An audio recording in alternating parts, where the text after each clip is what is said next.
Okay, we'll start. It's 2:10 now. Okay.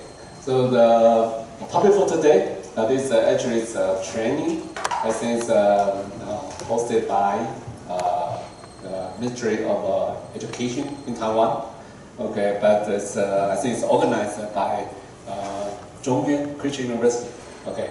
So actually, I'm from National Zhongxin University. Okay, in Taichung. Okay. So the topic is prevention of occupational accidents.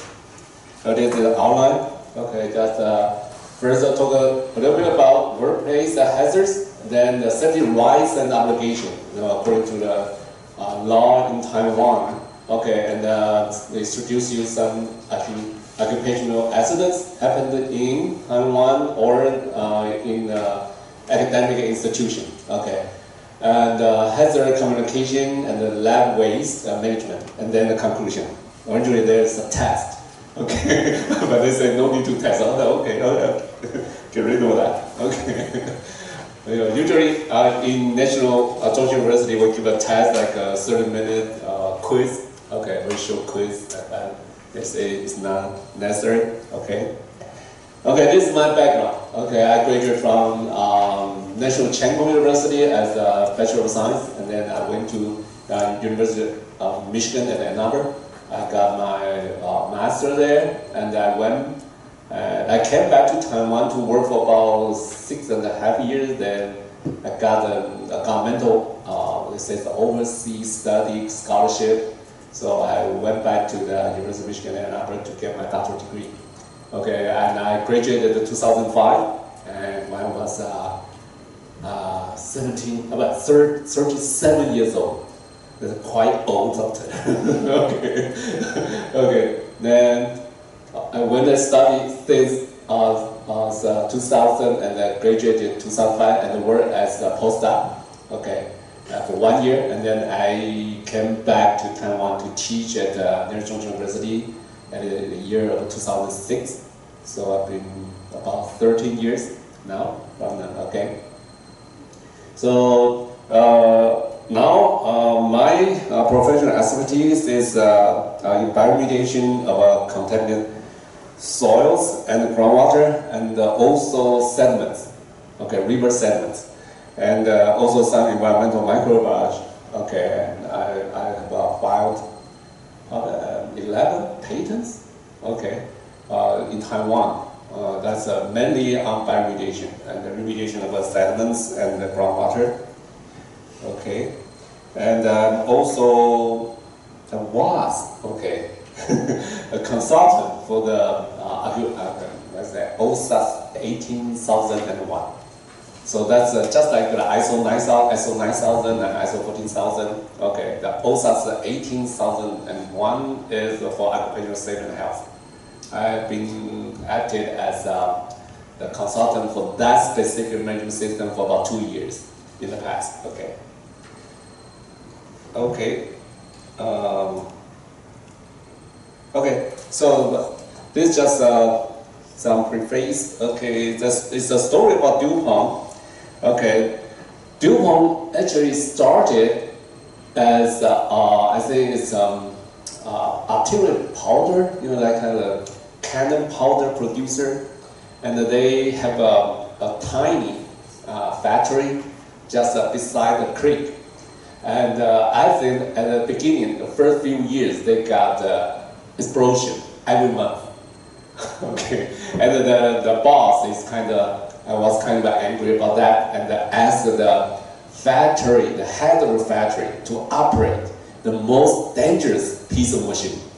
Okay, then they started to have very good assembly records. Now DuPont was regarded as the best, okay, the best company, okay, in safety records. And their retired factory head, they're now like consultants to everywhere in the world. Okay, so now they are doing very good. Okay, then I'll talk about some other accidents happened in Mexico and in Bhopal, India. Okay, and then some accidents happened in Taiwan and China. Okay, This is happening in Mexico. I think it's in Mexico City. Okay, originally there are more than 50 this type of tanks. Okay, here, and more than 10 the spherical type of tanks here.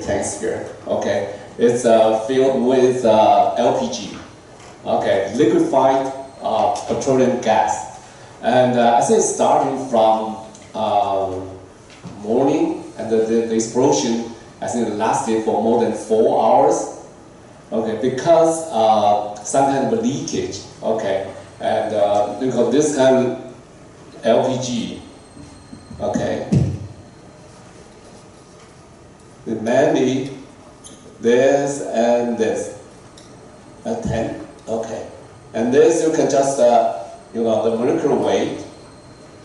For this one, 3 times this plus A, about 44. This is even more heavier. Just look at this number. Compare with the air. Okay, this is like a 20%. This is like a 79%. So this is roughly like a 29.1. Okay. So this is much heavier than this. So when it's leak, it's just a no wind. Okay, so it will settle down at the ground level. It's heavier than air. Okay, so then if you have just a spark, then will start explosion. So the metal plate for this type of tanks, they can fly more than 1 kilometer away. Okay, so that's actually at that time is really bad because they have some refugees. They built shelters between the tanks. They are living there actually. So and when it happened, okay, so it's really hard for the firefighters, the ambulance to help them. It's really a mess. Okay, this happened in 1984. Okay, another one is India. Okay, some of you may from India. Anyone from India? No, you? Okay, probably if I say something wrong, just correct me. Okay, okay. 1984, I think it's in December. Okay, it's I think in December, I think there's no seasonal wind. Is that right? Because you have a very high mountain at the north. In India, it's like no wind during December. Is that right? Yeah, little bit there actually. Okay, so in Bhopal, actually they have this kind of they call it methyl isocyanate. Actually, it's a precursor for some pesticides. Okay, so they're making this pesticides using methyl isocyanate. This is very toxic. And they built 3 tanks, the underground tanks. Okay, they are filled with this, and they have actually 4 barriers to save this kind of accident. Okay, the first one is this refrigerant.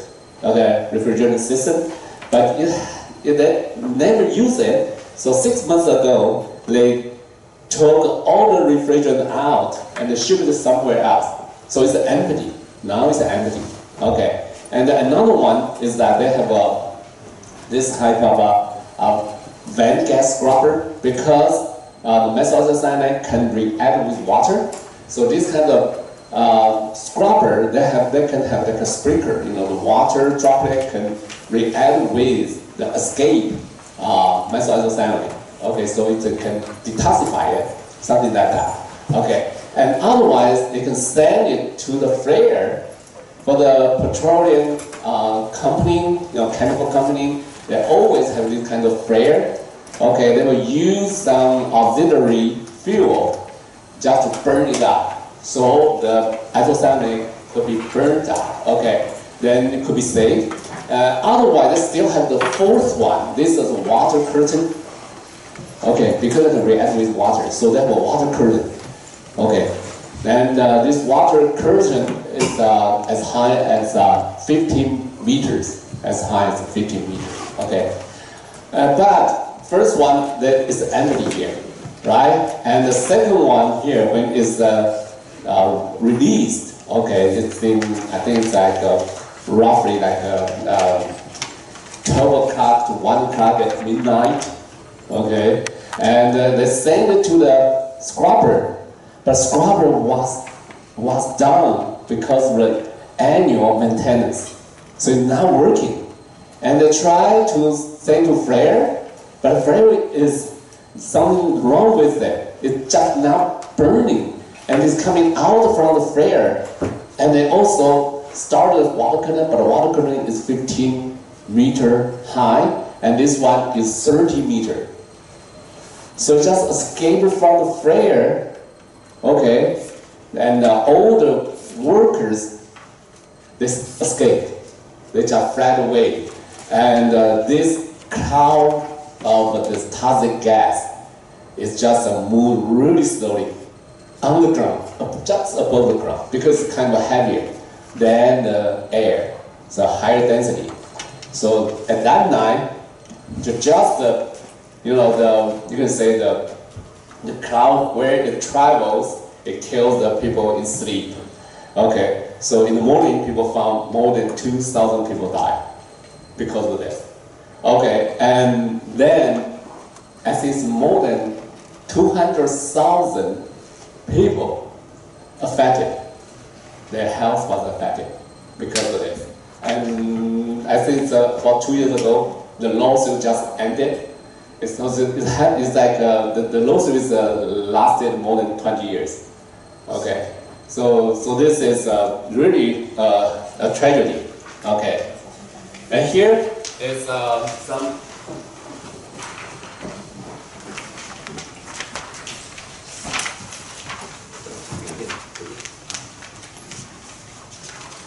This is an explosion happened in Kaohsiung. It's in 1997. It's more than 20 years ago. It's not a recent one. There's a recent one. Later I will show you. Okay, so here is we call the Zhenxin Bridge. Okay, this is a bridge. Okay, that time, that year, because of political reason, okay, the Kaohsiung city government said that CPC, Chinese Petroleum Corporation, you build a lot of factories in Kaohsiung and created a lot of air pollution, but your headquarters is not in Kaohsiung. Your headquarters is in Taipei, and you pay all the tax to Taipei city government, not to Kaohsiung city government. So for that year, Kaohsiung city government saying that for CPC, you cannot dig out any new road to put in your pipeline. You can only use your old pipeline. Okay, no new pipeline anymore. You cannot install any new pipeline. So CPC, because of that, so CPC try to use the old pipeline. Okay, so they follow the SOP. Okay, they have in Kaohsiung, they have a mountain at north. We call it the Banping Mountain.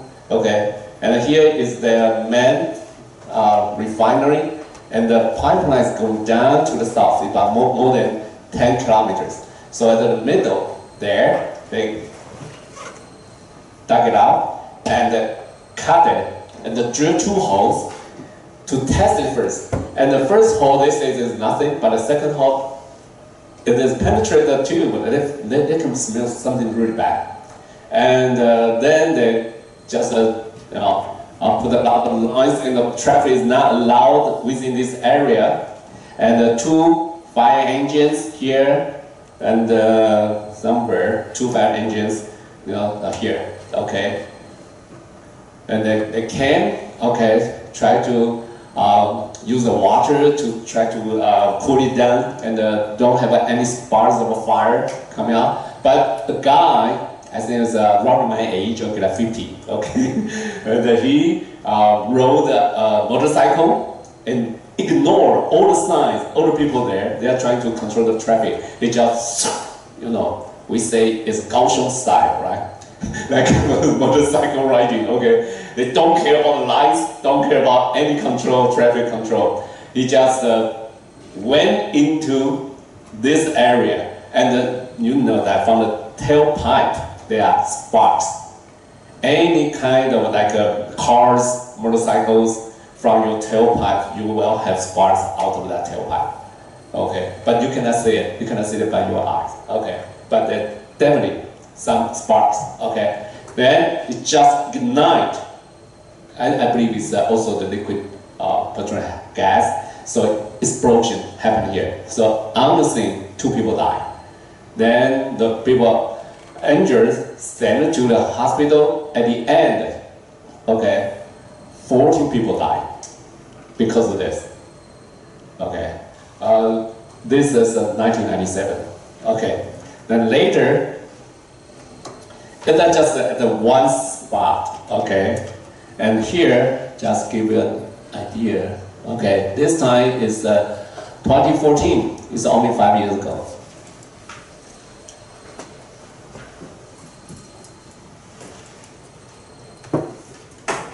Okay, I will.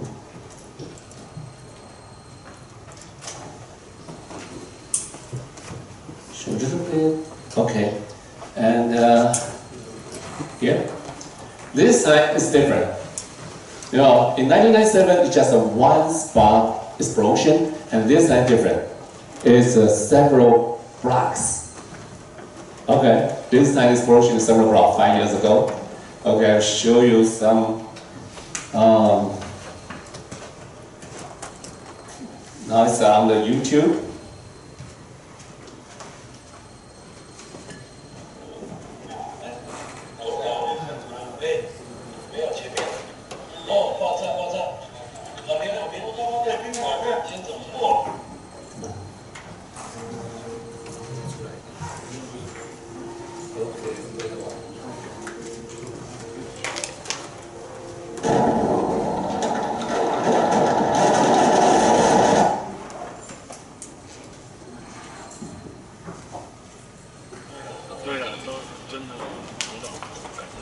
It's at midnight, like 10:50.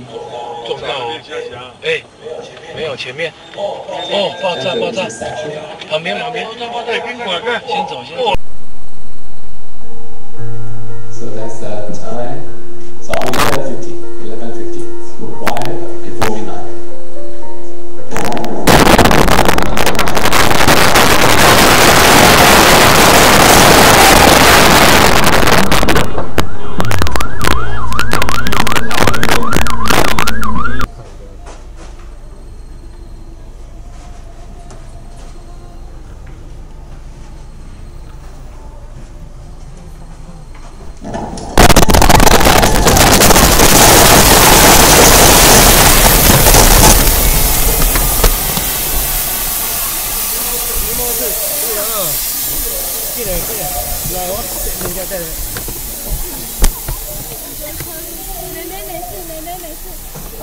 啊，伊无食酒啦？是问对啊，问题是我是讲，哇，公啊为用咱订落来吃。公的啊，大时间够吃。啊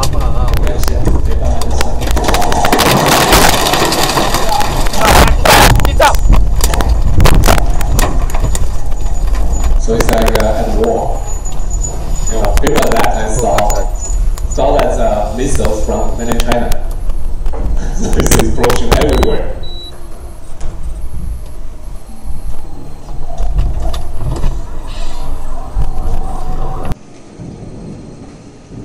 So they heard that sound. Those are policemen,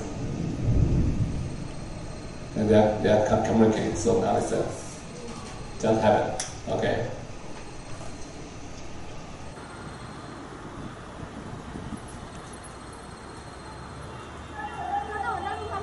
This is from 危险。 a mansion. 路上跑更危险了，不要下去呀！不要！你离开窗户远一点。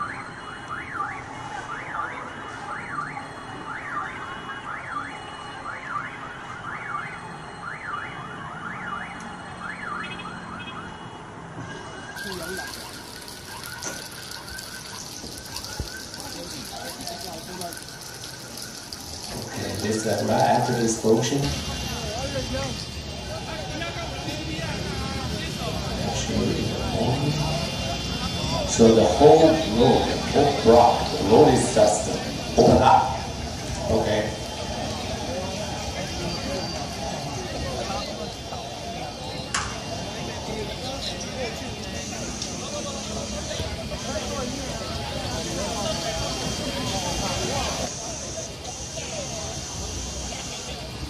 Said this. So in the morning, they found the road just disappeared. Okay, the car is exploded and fried up and settled down on about like a third floor or fourth floor high, the top, the rooftop. It's like something like this. Okay.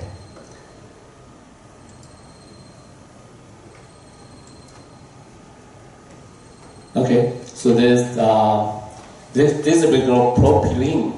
Okay, the same thing. Okay, propylene is like this. So you can add it up. It's about like 42 the molecular weight. Okay, 42 is much higher than this one. This is the air. Okay, so when the leak actually it's from you can say sewage system.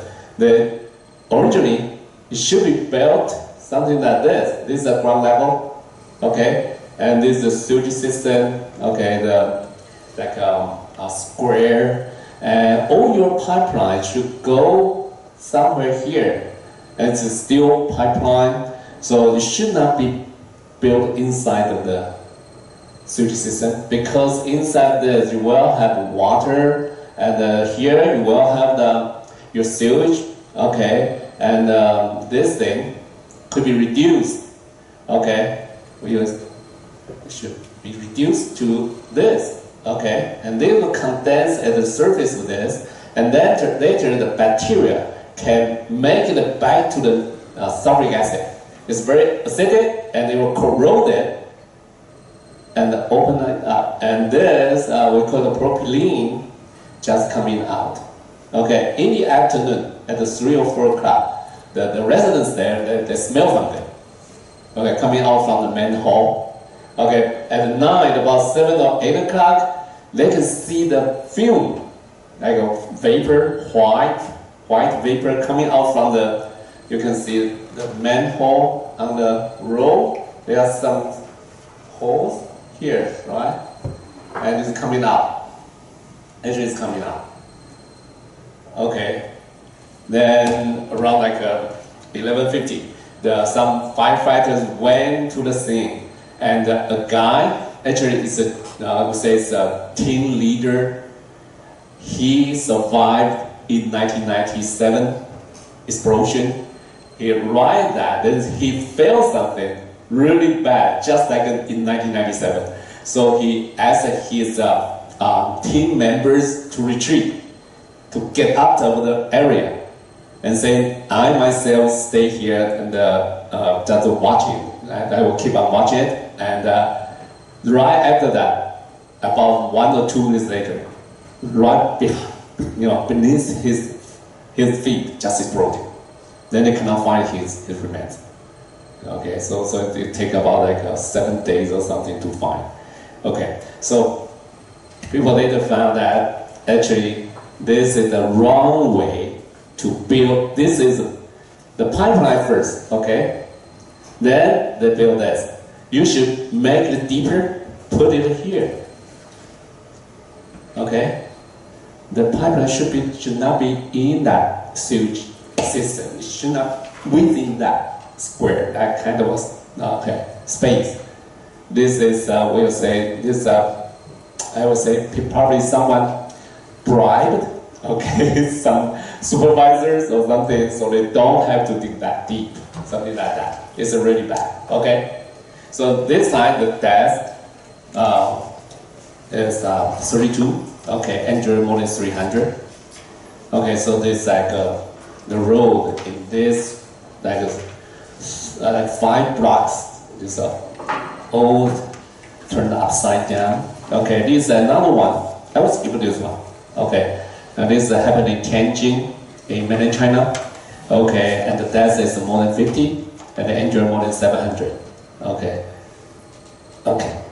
So then I will introduce some workplace hazards. Okay, some physical hazards, chemical hazards, biological hazards, and economical hazards. But I will not talk too much about psychological hazards.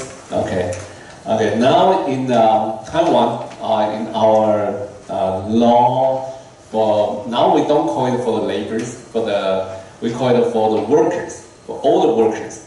As long as you are working for someone, then it's regulated by this law. Okay.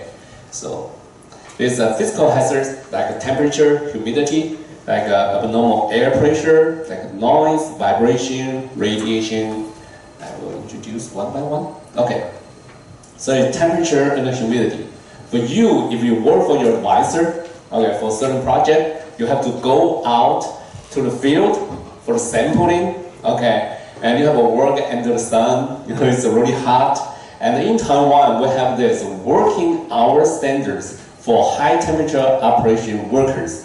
Okay, that will protect you. Okay, so it's because there are physical response to the high temperature and the high humidity. We have this wet bulb globe temperature. Later I'll tell you how to calculate that. And the measurement took 3 different measurements. Okay, one is a black bulb thermometer, and then dry bulb thermometer, and the other one natural wet bulb thermometer. Okay, okay. So it's let me make it brief.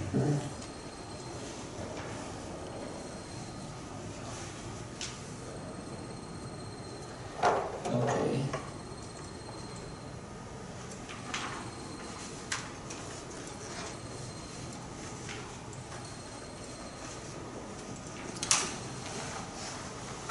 Okay. So here there are 3 thermometers. 3 thermometers. They have to put at the same horizon. Okay. So this is just a dry, okay, bulb thermometer. So it's just a regular one. Okay, and this one we call the natural wet bulb thermometer. This is because we put just some water in a container, then make a cotton cloth. Okay, wrap that thermometer, and if it's really dry, then here water will coming up because of the capillary action, and here it will evaporate. Because it evaporates, it will take some heat, right? And the temperature will drop. Here, the temperature will drop a little bit. If it's 100% humidity, the temperature will be exactly the same as is measured here. Okay? And the other one is this one. This one we call the bright bulb thermometer. Because this one made of copper and coated with black paint. So it will absorb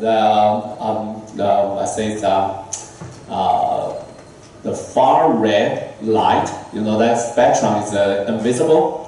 So actually, some heat you cannot measure it by this thermometer. It will absorb by this black bulb, and the temperature here will be higher.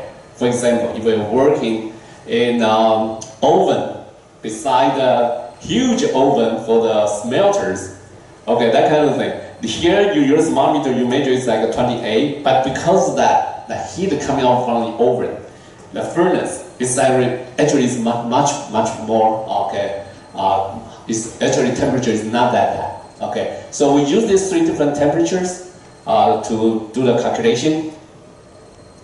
So then from that, then you compare to the standards. Okay, compare to the standards.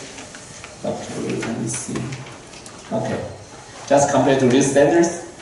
There are some formula you can use it. Some equations you can use to calculate that. If for this heavy labor, and the WGT is higher than 32.1 degrees Celsius, then you can only work for the 25% of the working hour and 75% rest. This is protected by the law. So if your advisor asks you to keep on working, don't stop, you say, wait a minute, Taiwan has a law. Say that I can take some rest. It says, who told you that? It's a Professor Chan told me. Okay, okay. So others, you know, can say it's so you can see that here is 33. That means it's a light labor, so the temperature could be a little bit higher. Okay, so it's a really heavy labor. It should be lower temperature. Okay, we get really exhausted. For example, from April here, probably in March to June, is really humid in Taiwan. Okay, you feel it's like you cannot play outside and play basketball. It's really exhausting, right? And that's the same thing if you are working in the field.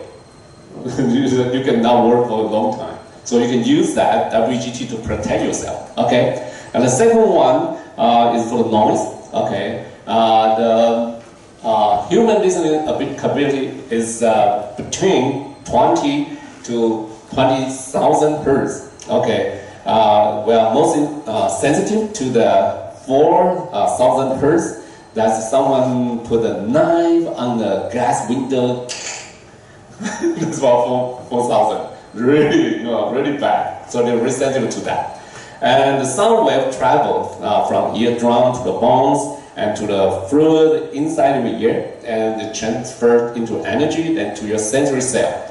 Okay, that generate the voltage. So then it stimulate the nerve, then your brain will hear the sound. Okay, but if the sound is too loud, okay, then it will damage your sensory cell, and that could be permanent. Okay. So here is if you use a noise meter to measure that, usually we use the A-weighted type of weighting. Okay, because we are more sensitive to the 4,000, so it will take different weight. Okay, different weights for the different frequency. Okay. So here it's just stimulating a human ear. Okay. Okay. In Taiwan we have this. I think it's a kind of not so protective like the standards in USA. In USA, I think some of the decibel is I think it's 5 decibel lower. Here we say it's like 90 decibel, but in USA it's like 85. Like it's like time weighted average for 8-hour work in a day. Okay. So here is some protection in Taiwan. For example, if it's 90 decibel, okay, then you can work for 8 hours. There's a rule. Every 5 decibel higher, then you cut in half. The working hour cut in half. Okay, so how to calculate that? If that, for example, if I will work for 4 hours in 90 decibel environment, okay, so that will be half the day quota. Okay, then another 2 hours in 95 decibel environment. That's 2 divided by 4, that's another half. So it's a half plus half is only 1. You are done. You can go home.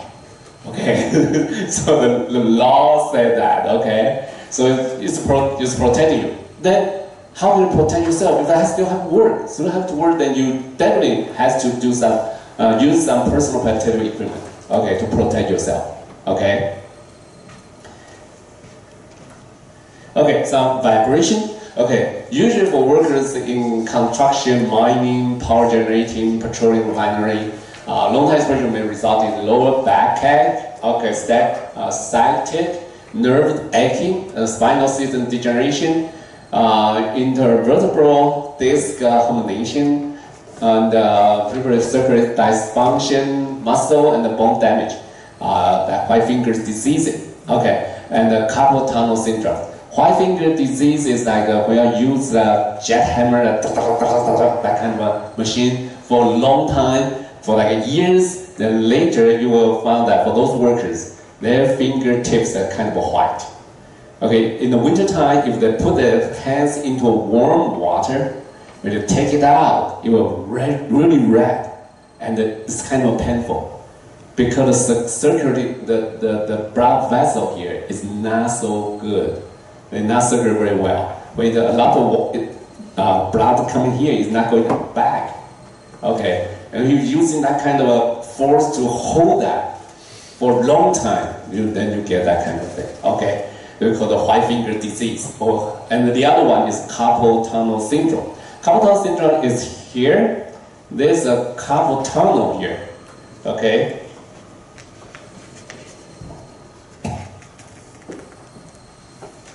There's a small space here with a carpal tunnel.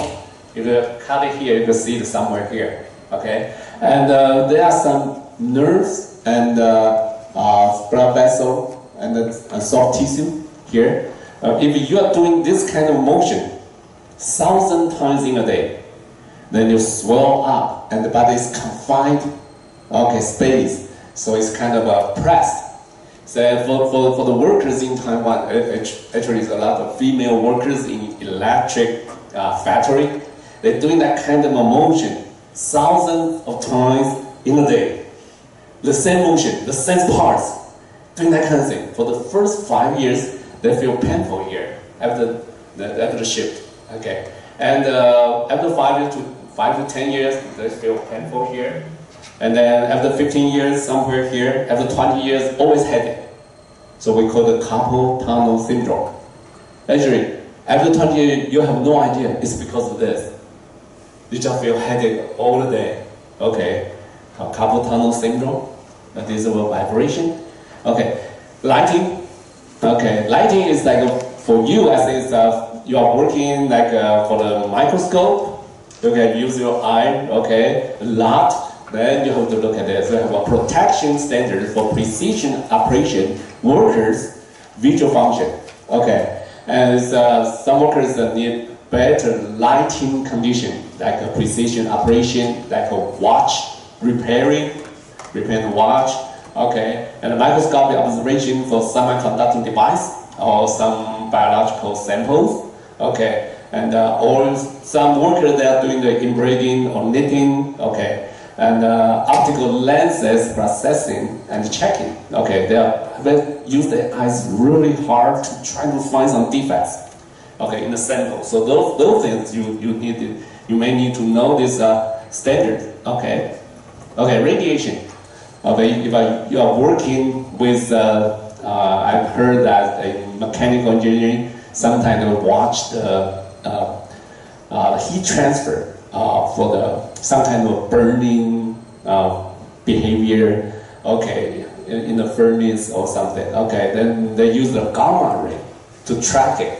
So the students, they're like we call it Qin Yong, the Qin dynasty in China. They have that kind of warriors wearing that kind of square, that kind of armor, walking like this.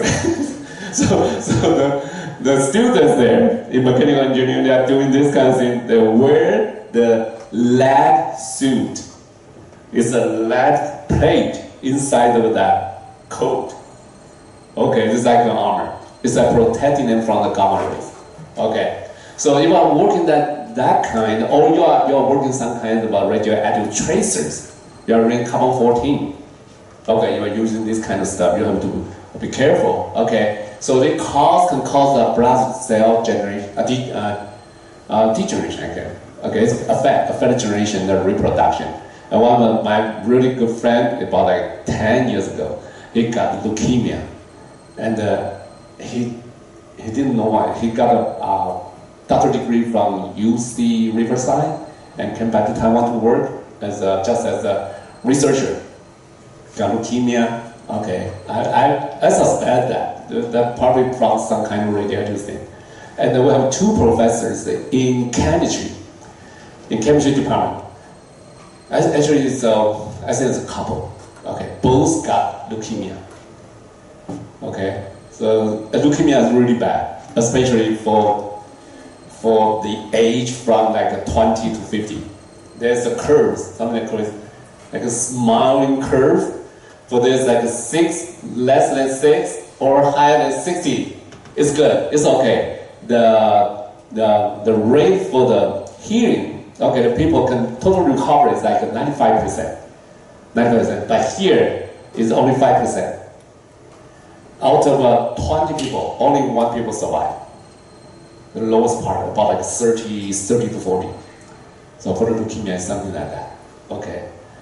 Okay, so and other cancers, non-ionizing is like IR, infrared, the UV, okay, the microwave, laser. Okay, also have to be careful. Even they are not ionizing, but it's still dangerous. Okay. So here, some chemical hazards. Probably most of you will be exposed to some kind of chemicals. Okay. Then hazard associated with chemicals. There are possible hazards like toxicity. That's we divide into like carcinogens and the reproductive toxicity, developmental toxicity, the neurotoxicity, and immunotoxicity. Okay. And later we'll just introduce one by one. And then the fire and explosion. Okay. And then possible different phases. It could be solid, it could be gaseous, it could be vapor and liquid. Okay. Okay. There are only 3 routes. Okay, for your exposure. It's inhalation, injection, and absorption. Okay. Inhalation just you're breathing, then you inhale this kind of chemicals. Okay, like vapor or gases. Injection is swallowed. Okay.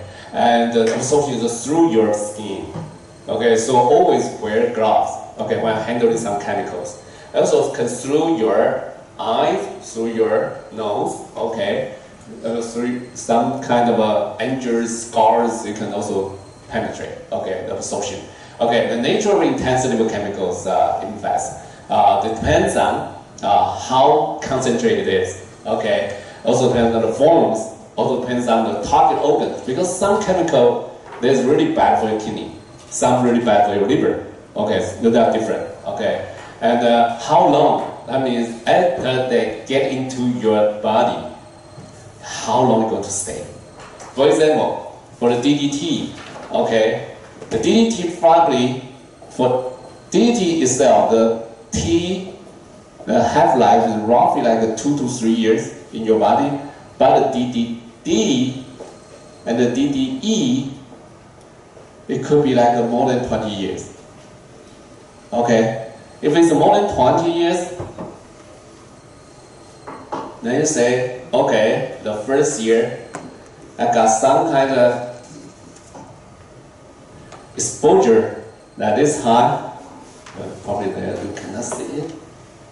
Okay, here. Okay, first year here. Okay. Then the first year, okay, take like 20 years to kick into half. It's 20 years. Okay, 0. And the second year, you got another exposure here, and third year, another exposure here. Okay, so take that another 20 years, then another 20 years. So here, you have to add here, and here, add it up. It's in your body, and here, you add this part, and this part. So come here. So from in your body, actually, the concentration is shooting up. So the half-life is really important. Okay, so we really, for environmental or health professional, we really worry for those chemicals that have a long half-life. Once they get into your body, just stay there and accumulate, or get more concentrated. Okay. So here, the absorbed chemical. Okay. As they get into your body, they have 2 ways. The first one we call the biological transformation. Usually, the change, your body will transfer it from non-polar to polar, more polar.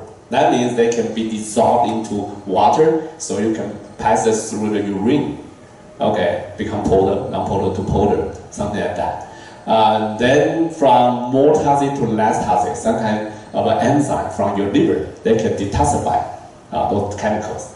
But sometimes, for rare occasion, they can activate it. That means originally it's not very toxic, but you activate it, transfer it to more toxic. We call it bioactivation. It happens. Okay. And the principal means of excretion, the first one you remove. Okay. Okay, then second one is the liver. Okay, and the third one is the lungs. Lungs means if you are drinking alcohol and you drive and the policeman will stop you and ask you to, right? Because from your lungs, actually the alcohol can come out. It's actually it change, right?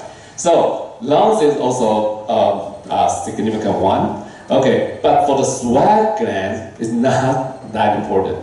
So if you took something, the best way is drink more water, try to pass it out, okay? Try to get rid of. And if you are saying that I'm going to sport, do some sport and then sweat it and then get rid of it, not so good. Okay, know that GI, the gastrointestinal, okay, the tract, okay, is not a major route. Okay, so you don't use this type of trying to eat some kind of medicine, pass out with poops. It's not so good. It's not a major one. Okay. Okay. Then effects. Okay, they have reversible and irreversible effects. They could be acute or delayed. Acute means if you swallow some kind of a poison, probably in half an hour, few minutes, and so something you will have that see the effects. For example, like a cyanide, sodium cyanide, potassium cyanide, those are super toxic, right? Some spice, they put it, we watch the soap opera, they put it in their teeth, and when they get caught, they just, then probably 10 seconds, they just die. Okay, and one guy in Taiwan, this guy is pretty bad. He used a luggage, okay, suitcase. They put in some kind of acid, okay, hydrochloric acid, and also this sodium cyanide, okay, sodium cyanide. And then he took this luggage case and left it in Taiwan high-speed rail. Okay, in the car. Okay, then he put something, some timers. That then after the time is up, it will mix these two. And if this in the acidic environment, it will form this HCN. This is very toxic gas. Okay, and before he did that, he already bought some stocks from the stock market, and he predicted that if Taiwan high-speed rail happen, that kind of accident happening in their car, then some stocks will drop, some stocks will right. So he bought those stocks in advance, but very fortunately. I think it's because he is not very good at it, so it did not happen. It's been later been caught. This guy been caught, and this never happened. Okay, put that luggage in the car, but it not mix these two together. Okay, this is very toxic. Okay, it's acute, really acute. Okay, okay, allergic reaction. Allergic reaction depends on. Some people may have a very severe reaction. Okay, or effects to certain things. Like one of my friends, he actually is a senior in University of Michigan. Okay, and then is my senior, and then he at just the first year I went there for my master's degree, and I thought, what's wrong with him? He stayed at home for the whole summer and did not work. I said, how can you finish his PhD? Okay, then later I know that he was allergic to 30 types of pollens out of 32 in that area. So for the whole summer, he cannot go out. If you go out, just sneeze and watery eyes and a lot of things. So that's allergic. But in Taiwan, I don't know. I don't feel that kind of thing. Okay, but my wife did. When first time there in US, but the second time I went back to my PhD, I got that kind of allergic reaction too. I used to laugh at my wife, and then they, oh, so bad, it's so itchy.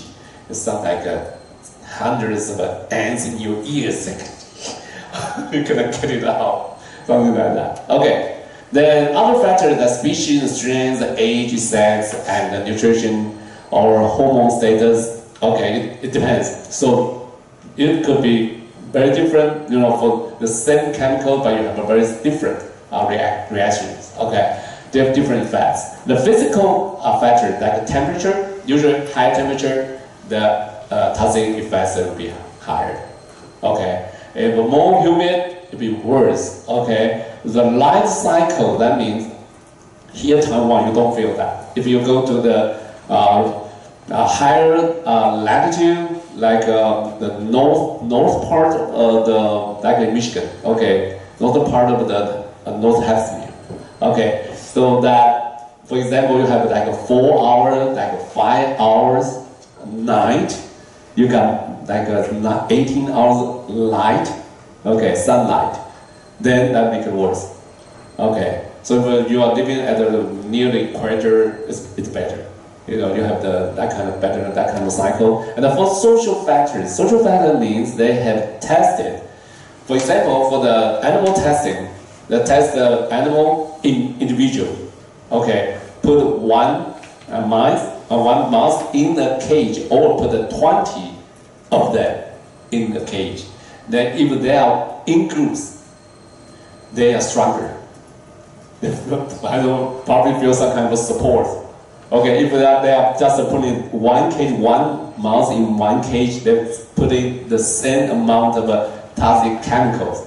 Usually they die earlier or affect more. So that's the social factor. Okay. After this one, we'll take a temporary break. Okay. So this is just a table for your reference. You can see that for per kilogram of body weight, how much? Okay, this is 50%. This is death. Produce 50% death. That we call it LC50 or call it LD50, lethal concentration 50, or lethal dosage 50. Okay, that means usually take like more than 20 in numbers, like 20 testing animals. Okay, then that amount can cause half of them die. Okay, for people like per kilogram, for example. 70 kilogram, that means 70 kilogram, then we times this with 70, so about like 700 gram. Okay, if I took that, probably half chance. Okay, 50 by 50, I may die. Okay, then for sodium chloride, you say, wow, sodium chloride is more toxic? Could be, you could dehydrate it. Okay, and then and the very last one, okay, is botulinum toxin.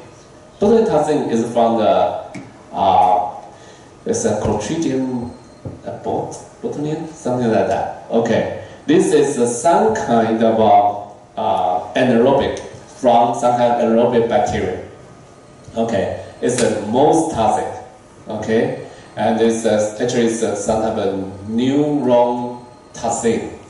Okay, it's people, if you take this kind of thing, is in high dosage, high concentration, then your nerve will paralyze. So actually, you will see that the person will take that 20 to 30 minutes to die, because your muscle is not going to act. Even you want to breathe, your muscle just won't breathe. So you suffocate. Cannot breathe anything in. So this very toxic. It's the most toxic biological toxic. But people here, okay, it's cosmetology. Okay, there's a commercialized product called the Botox. Okay, for like people at my age, we got the wrinkles here. Okay, so you very dilute this toxin to inject here. Okay, so then it's paralyzed. They're paralyzed, and then the nerve won't listen to you. And if you want to smile, it won't have any wrinkle, and the smile, the face is really funny. Okay, people doing that because of for beauty, something like that. Okay, we'll take a 10-minute break. Okay, for your reference, Okay, so toxic rating. Toxicity rating, that means practically how we classify it into like a super toxic, like a very toxic or slightly toxic. Okay, so if it's a taste as a few drops, that can cause death. That can we call it a super toxic, just like a botulinum toxin. Okay, and also there's a biological magnification through the trophical levels. For example, in water, in the lake water, only the DDT in water is like 0.00003 ppm. That's part per million. And after that, in the zooplankton, it could be more concentrated, bioconcentrated, up to like a 10, like a 0.04 ppm. Then small fish 0.5, and larger fish 2. Then to the DDT in the fish-eating birds, it will be 25. So it's like here, okay, it's more than, I think it's more than 800,000 times higher, something like that. Okay, so how about in people? People probably eating this or this type of thing. Okay, okay. So in people's body could be even higher, right? So here for the toxicity study, for all the chemicals actually, only probably I think less than 10% have been studied. Okay, okay. That's actually every year we still have a new chemical get into the market. Okay, so we have acute toxicity studies. We have short-term toxicity study and the long-term. For the acute toxicity study, a single cell administration of the chemicals, okay, within 24 hours. That you administer, okay, administer that, like for example, for the gaseous, you make a enclosed, it's a totally isolated kind of box. You put the mice into it, like more than 20 mice there, okay, mice, and then you within 24 hours, then you test it.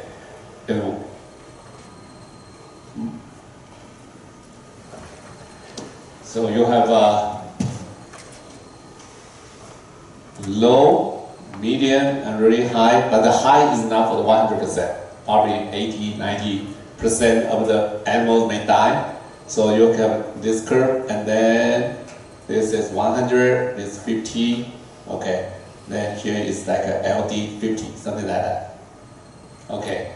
So this is, so usually it could be sometimes even shorter time. So sometimes we'll see that LD50 is for 120 minutes, something like that, because the test is a really short period of time.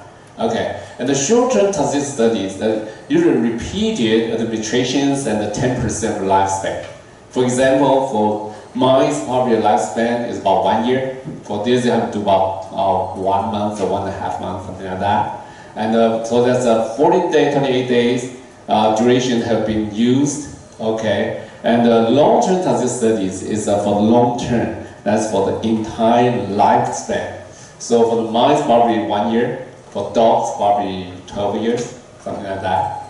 Okay, so the repeated administration. This is for no effect level type of observation. You have a very dilute concentration, but very long-term exposure to see if that affect will or will not affect the tested animal. Okay.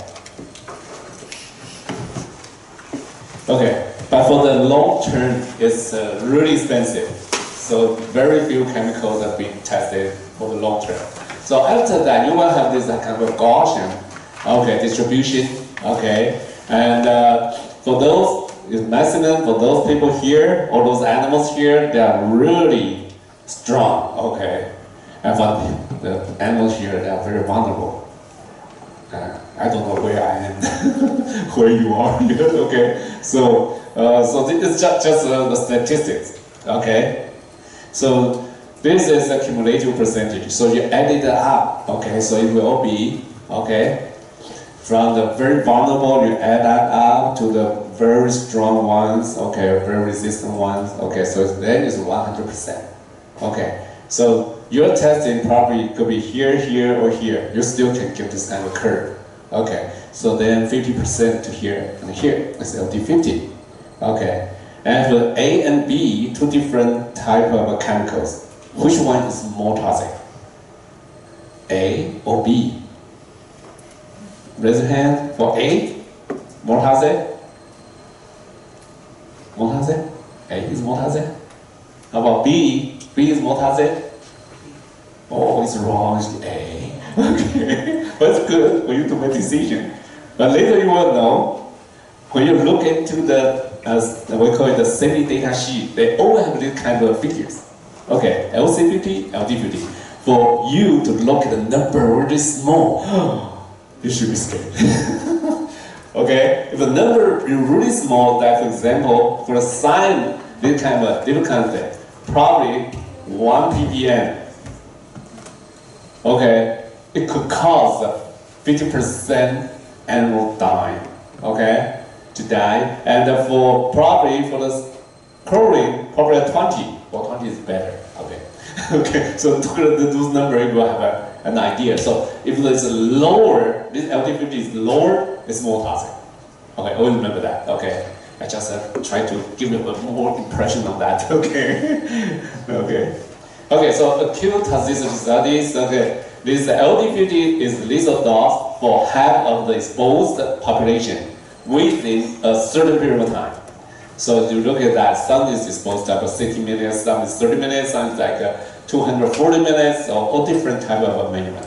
But this LD50 means half of them die. Okay, but still, the chemicals could have synergistic and agonistic effects. What does that mean? That means for the synergistic, 1 plus 1 is greater than 1. So exposed to chemical A and exposed to chemical B, but the effect is more than they add up. Okay, so sometimes, some chemicals have that kind of effect. Okay, that kind of thing, because synergistic effect. Agonistic, that means A, you got 1 plus 1 is less than 2. Okay, as opposed to the first one, as opposed to the second one, and the effect is not as strong. Okay, something could be that. Okay, they both have some examples. Okay.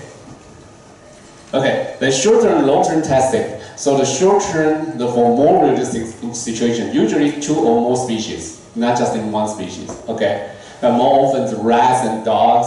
Okay, and 3 levels of doses. Okay, and then long-term is for the acceptable intake for the non-observed adverse effect level. Okay, so different body weight and the body size, and food consumption and lab tests. Like every time you still have to do the hematological, like take the blood, okay, for the blood testing, okay. And post-mortem, that means after the death, okay, they will put a dissection and open it up to look at the different organs, okay, histological examinations, and may measure the size of the different organs, if they're swollen up, something like that. Okay. Okay, so outcomes. The outcome, you can have a target organ, so you may know this kind of chemical is active on some certain organs. Okay, some effects, and you can establish dose effects and dose response curve relationship. Okay, you have to have a maximum tolerated dose, or some may not be observed. For example, reproduction toxicity. That means you have to observe several generations, at least 2 generations, sometimes 3 generations. Okay, later I will show you the thalidomide incidents. Okay, and disease. Okay, disease means that the animal won't tell you, I feel bad, I feel unhappy or something. So you only can look at if they are not healthy or not, but sometimes you cannot observe it or decrease the longevity. That means for certain species or certain strain. Actually, even they are the same type of dog, but this family could live as long as 15 years. But because of the exposure, they live only 12 years. But it's still within the average. So you don't think the life would be shortened. But actually, it's shortened. But you cannot observe it because this thing is still normal. Okay. But so this sometimes decrease of longevity could not be observed. Okay, so here, I'll show this one first. This thalidomide tragedy. It happened in 1957 to 1962 in UK, Canada, Germany, and Japan. The doctors there prescribed this kind of medicine to the pregnant women to prevent morning sickness. For the pregnant women in the morning, probably 1.5 months after pregnancy, okay, they could be so sensitive to some smells and feel really bad and then throw up, right? And then the doctor just prescribed the thalidomide. They can make them feel better. Okay, but later they found that this thalidomide caused this. Okay, 12,000 babies who survived, some died, and survived but with the phycomelia. This is flipper-like arms. Okay, so if you go to UK and those countries, may but very rarely, you will some people like my age, I born in 1964, roughly like now about 60-year-old. You may see some people have this kind of flipper-like arms or legs, okay, because of thalidomide. But not happen in the US, because the doctor there didn't, the FDA there didn't pass it. Okay, so it's not prescribed in USA. Okay, so the endpoints, the test endpoints could be carcinogenesis. The chemical could be initiated or promoter. Initiate means they can initiate the carcinogenic type of effects. Okay, cause your DNA start to have a mutation, something like that. And the promoter means that promoting that effect, a different type of thing. Okay, so the activation of a mutation of an oncogene. Okay. Or inactivation of the suppressor gene. This oncogene may cause your immortal cancer cell to grow, okay, to develop. And this inactivation that suppresses try to repair the damage, but it inactivates that, so the repairing system is not working. Okay, the end test is some way to test the mutation. Okay, we can say that carcinogen will cause mutation, but the mutation may not, the mutation itself may not, may not be the evidence, full evidence for the carcinogens. Okay, and reproductive toxicity, this takes several generations to observe, and the developmental for the thalidomide could affect embryo, fetal death, growth retardation, and more formation. Like in 1970s, for the Vietnam War, someone from Vietnam? Anyone from Vietnam? Yeah. So the 1970s, probably 5 to 10 years younger than me. Okay. I have a very good friend back in Michigan, and she is roughly that age, like 5 or 10 years younger than I. And she's really brilliant, okay, very good, in research, everything. But the problem is because at that time, the USA, they spread Agent Orange because of the Vietnam War there. And then in that Agent Orange, there are high concentration of 2,3,7,8-TCDD, diazine. All right, diazine is, we call the tetragenic, something like that. That means it can cause more formation for the fetus. Okay, so actually, this female researcher, all her fingers, something like this, did not develop well, so her fingers are only this long. Okay, he's very smart, very brilliant, no problem. But I think it's because of the poverty, because of Agent Orange. Okay, so this developmental toxicity. Okay, and the neurotoxicity, it can cause cognitive, sensory, motor impairment. Okay, and another one, this kind of people don't talk about it very much, but it did happen. We call it immunotoxicity. Some chemicals can suppress the immune system, like AIDS. We call it chemical AIDS. Okay, AIDS, you know, AIDS usually from because of virus, right? We call it acquired immune deficiency syndrome. But this is because of a chemical exposure. Okay, so it affects your immune system. Okay, here and this one. Okay, standards. So now we'll talk about some standards. Okay, to protect workers. So the first one we call the threshold limit value. Some like a permissible airborne contaminant levels in the workplace established by the ACGH. ACGH is I really admire them because they are hygienists working for government. But the early 1970s, they thought actually the government should establish some kind of standard for the workers, and they formed the American Conference of Governmental Industrial Hygienists, and they started to make, to establish all different type of standards for workers. It's not regulated. It's just some kind of recommended levels. Recommend that to the government, saying that you should have these kind of standards. So they just do it, they think it should be done. So they started. Okay, so they come up with the ceiling value. Ceiling value means that's really high value not to exceed at any time to protect the workers. And the short-term exposure level called stale. Okay, not to exceed 15 minutes, more than 4 times a day. Okay, we can put it here. And then the last one is tolerant-weighted average. Okay.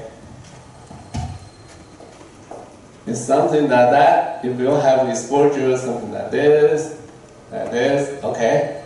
And the ceiling value, if the ceiling value is here, then all pass. Even this one didn't get through, higher than that. If it is higher than that, it's not good. Okay, then for the stale, you take the highest, okay, 15 minutes. Then you average it, okay, that will say 15 minutes more than 4 times, or 4 times, if it is here, it's still okay. This is your exposure, okay, and this standard is here, 1 time, 2, 3. This one you see that. So your exposure is still okay. Okay, this stale. Then the time weighted average, you weight this, you make it average about this whole thing. Okay, if they regulated all the recommended levels here, then you are okay. Okay, so this the way they try to establish all different these levels to protect the workers. Okay, they have a ceiling value, they have a stale, they have a TWA. Okay, so also people have this kind we call it biological exposure index. For example, they take the urine, okay, to measure acetone in your urine to see if you have exposed to the acetone, or take the lead in blood, okay, to measure the lead level in your blood. Because some people may have exposed to lead, okay. Okay, then biological hazards, okay. So the biological hazards include microorganisms. Some of you may work on this kind of thing, okay. Parasites, insects, okay. Some of the students in Zhongxin University they work on how they call it? Dengue fever is spread by the mosquito. Okay, and also in Taichung area we have the Xiaohei with the small black mosquitoes, and people in that department they call it insects. Okay, for the insect department they are working on this. Okay, and the animal, plants, and the derived products or waste. Okay, so you have possible hazards and exposure routes, and also protection equipment or procedure. You may have to do some emergency preparedness, and I changed this. because originally in the slide I put a number for mine. That the number is actually for National Zhongxin University. So now you probably can put this on your handout. The Zhongyuan Christian University, the phone number is here. Okay, so you may consult them. Okay, but if you call the center in National Zhongxin University and don't say where you are from, then actually it should be okay. Just ask them. Okay. Okay. So ergonomic hazards. Ergonomic hazard means lack of appropriate human-machine interface. Okay, that's in the past we call the human factor hazards. Okay, because you are working all day long and it's not very good, not very convenient for you. So you are using some kind of outward gesture, all the time. So later you feel painful. Okay. So this is called the ergonomic hazards, okay? And I think back about 15 or 20 years ago, there was a female professor working National Tsinghua University. She just came back from some other university, I think it's from USA, and he started a project, and the newspaper reporter put a photo. This female professor is not very tall. It's like probably 150, 160 centimeter tall. Okay, and he was doing this ergonomic study. So he asked the male students, female students, wear something like a very tight suit and want to measure the span of your arms. Okay, measure all these things. Want to establish a database. Okay, but now we have that kind of data set after about 20 years. Okay, we have a database in our labor department. Okay, in the central government. So they actually have a database. If you are, but it's not English. You can check it, and then you say, okay, like 16 to 65 years old male, and hit it. I want to see how high, how tall they are, and they will come out with all these numbers, like the median, the average height, and the maximum, the minimum, something like that. So actually, she started that. The news reporter just to make fun of that, saying that female professor making fun of a naked male student. Actually, it's not naked, okay. It's just very tight suit, okay, just to measure the size here, how tall they are, the arm span, something like that. Okay, so from that, now in Taiwan, for example, for Go-Girl, okay, that kind of motorcycle, right, electric motorcycle, they are designing their seat. How high, the spec. Then you can check into that. There is some kind of, there's numbers. So you should make it roughly average, so that people feel really comfortable. Okay, so something like that. For example, for the transit, in Taipei, for the underground, the mass transit system. Okay, how high that should be? Okay, when you are stand there, it's rocking. You want to hold on something. If it's really high, it's really hard for you to hold it, right? Something like that. All these numbers can help you for that kind of design to avoid this kind of ergonomic hazards. Okay, make you feel more comfortable. Okay, so there's the improper position, low back act, this kind of thing. Long-term loading, the spinal damage is a highly repetitive motion, that's carpal tunnel syndrome. And the long-term standing, you might have the feet acting, the verticosity. I mean, you can see that some people may have their blood vessel coming out, that's because a long time. They're standing for a long time, all the time there. Okay. And your rights is in the law. It's Occupational Safety and Health Act in Taiwan. Article 39 is that workers may file complaints with the employers. Okay. the competent authority or labor inspection agencies. Here in Taiwan, we have 3 agencies. One in north, here Taichung City, we have one for the central part of Taiwan. Okay, and also the south. Okay, labor inspection agency. If one of the following is discovered, when the business entity are in violation of this act or related safety and health regulations, you can file complaint. Okay, a suspected occupational disease. Okay, because of the work. Okay, it's related to work. Actually, in Taiwan, sometimes I think the labor department kind of really protect. They protect workers. For example, someone got traffic accident when they are trying to, ride a motorcycle to the workplace, to from his home to the company, they got a traffic accident, and then they get compensation. Okay, I think it's not just from the insurance company, also from the employer. Okay, so some people say, how can I file that? I won't get any compensation, but it happened. I think it's happening all the time. The workers, they got some kind of accidents and they get some kind of compensation. Okay, and the physical and the psychological harm. Okay, and also in Article 32, employers shall provide the laborers with all necessary safety and health education and training to perform duties and prevent accidents. So for this kind of training, your employer, your university should provide it. Otherwise, they're in violation. They could be fined. Okay, okay. So this is actually, no matter it's a university or you go to any company, you go to a new company or new institution, they should give you some kind of training. We call it new hire training.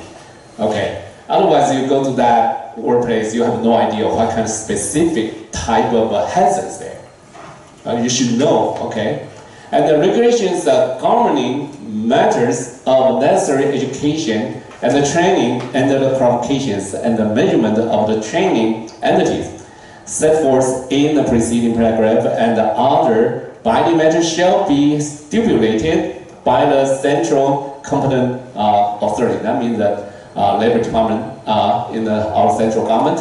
Okay. And laborers are obligated to participate in safety and health educational training in paragraph 1. Okay, they should provide, but you have to go to them. You have to join, you have to sign your name on that sheet.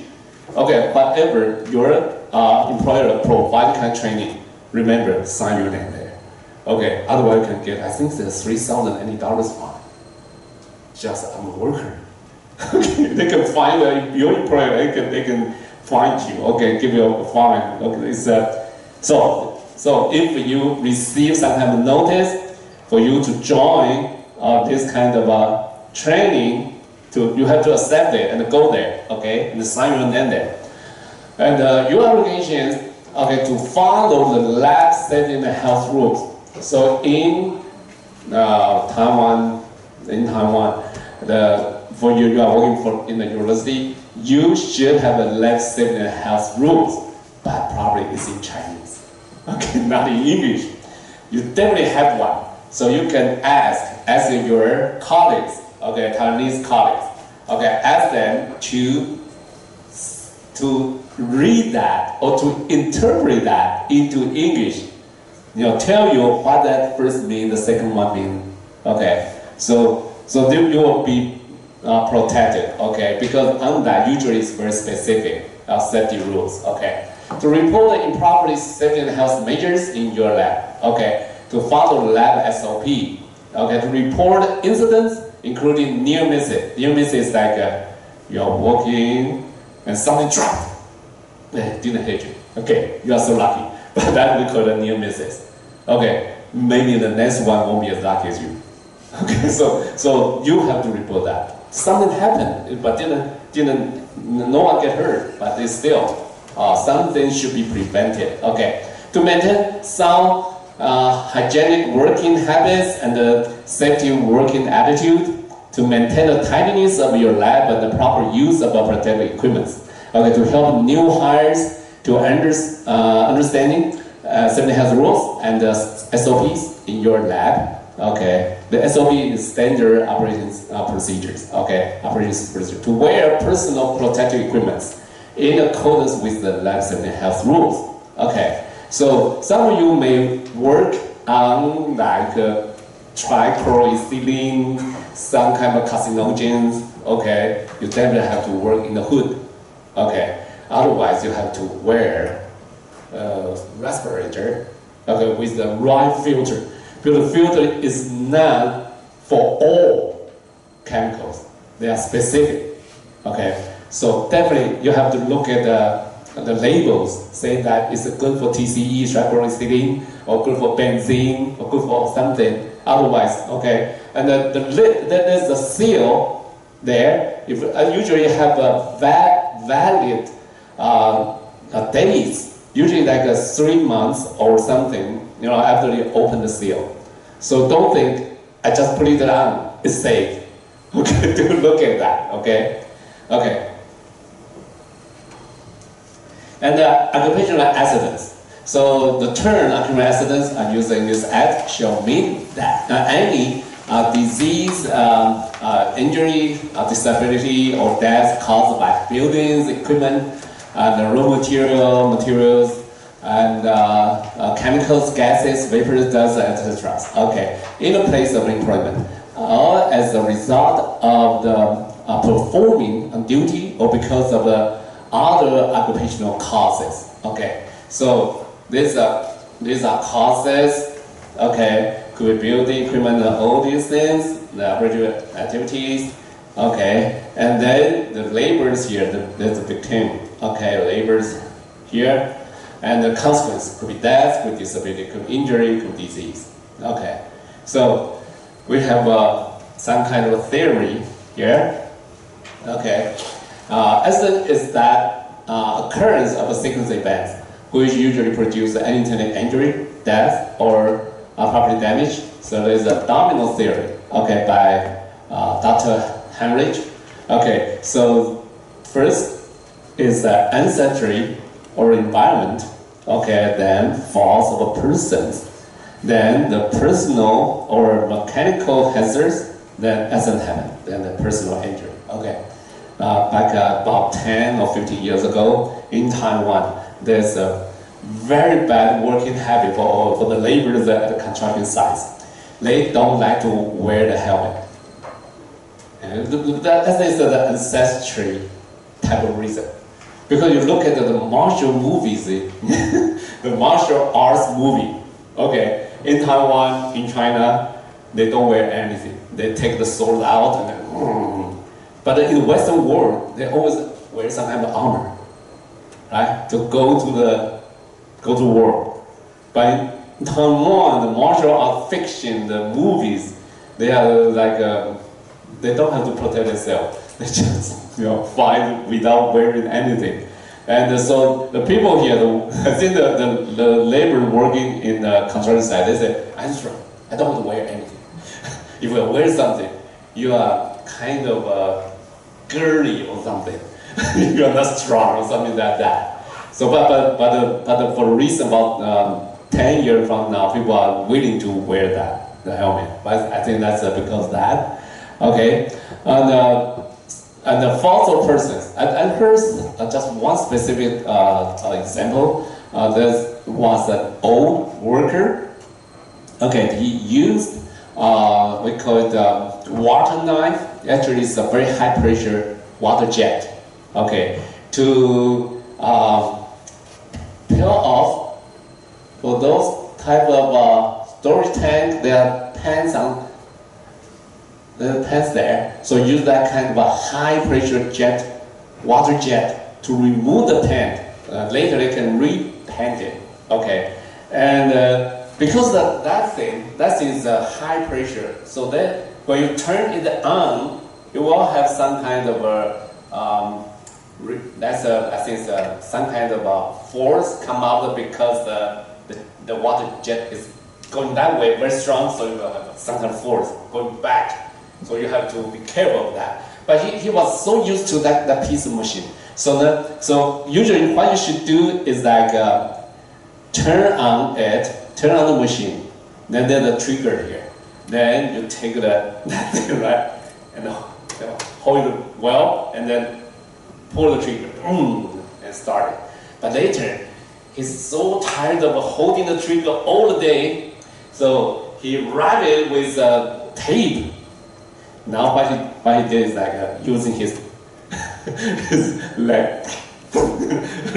Then one day, because of a sickness, he took off for that day, and the young worker came in. The young worker used to use that kind of thing for about a few months or something, but that piece of machine, he's not very familiar with it. He didn't check that the trigger actually is wrapped. Okay? Then he just used one hand, and one hand turn it on. Right after that, what happened? This thing kind of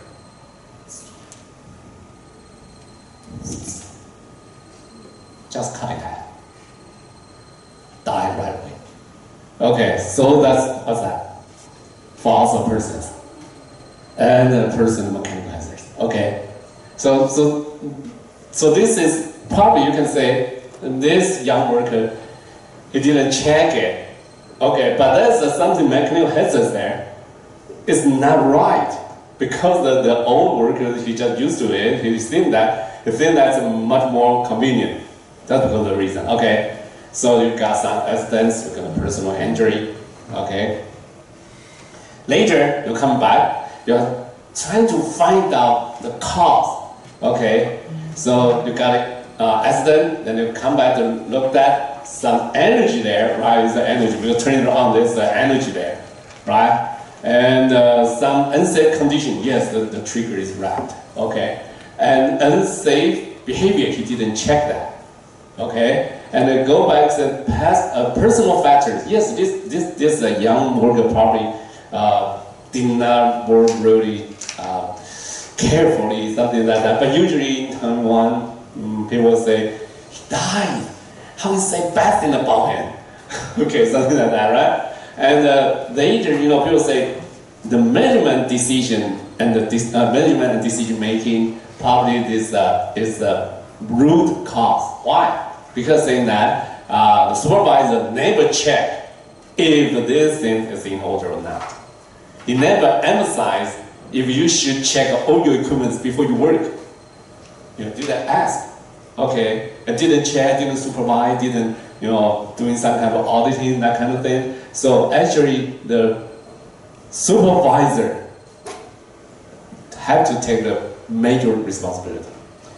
So I'll tell you that in Chaoyang University, actually there's one professor, his lab, because some kind of chemical or something, just got the fire. The fire now in Taiwan, the fire department, the fire engine came and they don't take any action. Why? Because they have no idea what's inside.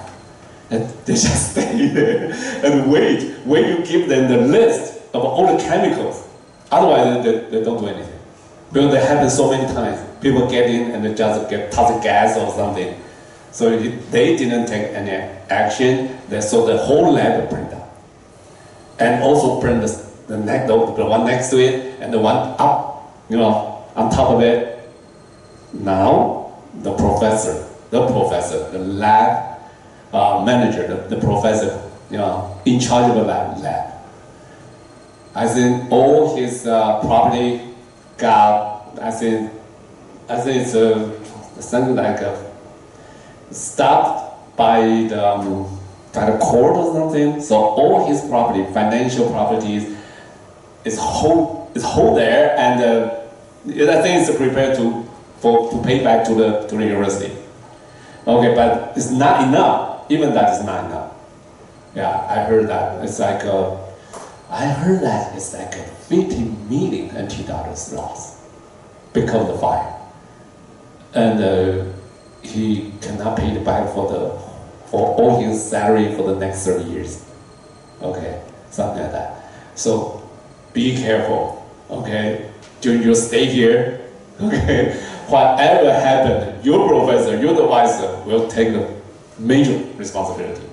Okay. Okay, don't try to harm your professor. Okay. Okay. Okay.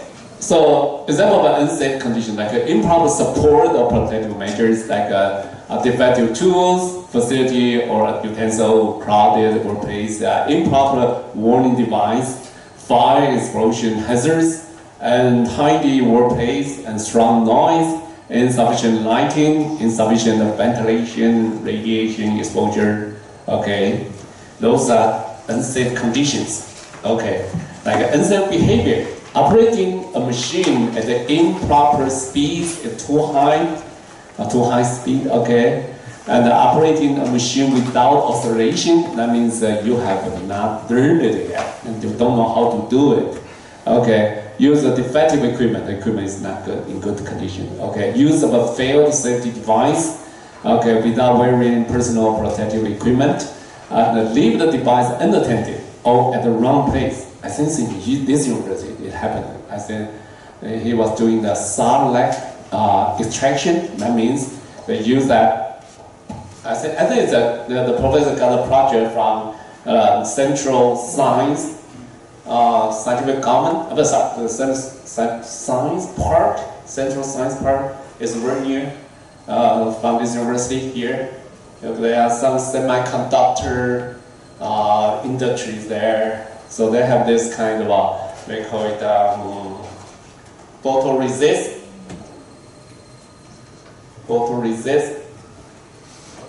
solvent. Okay. Okay. The photoresist is they put that on the wafer. Okay, for the semiconductor processing.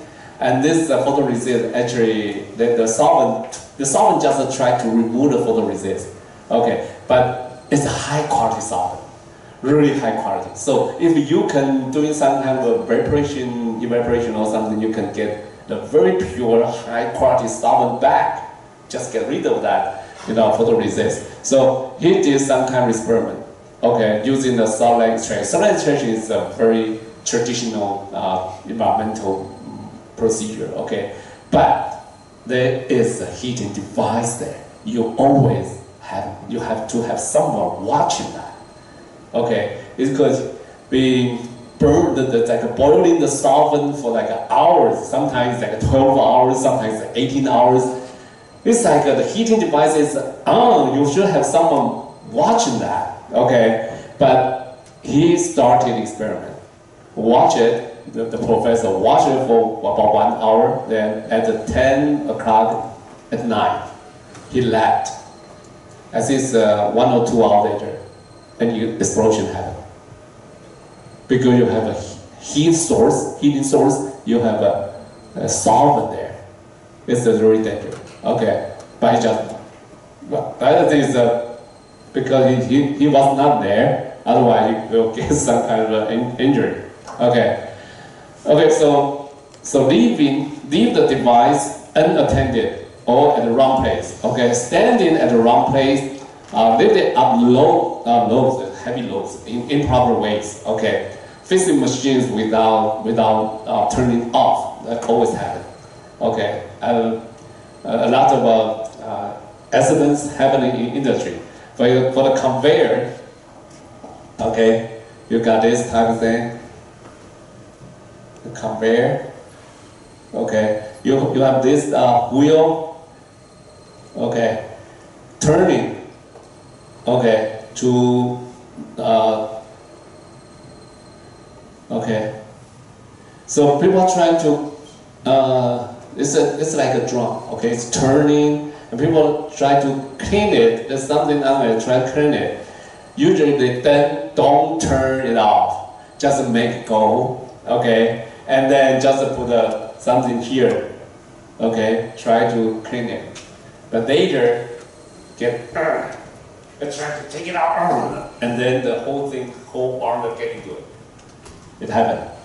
Okay, so there's don't turn it off, because and then if you want to clean here the surface, and there's probably a ladder, you have to walk up and down to clean it and to clean it. You just stand here, okay? Just put something here.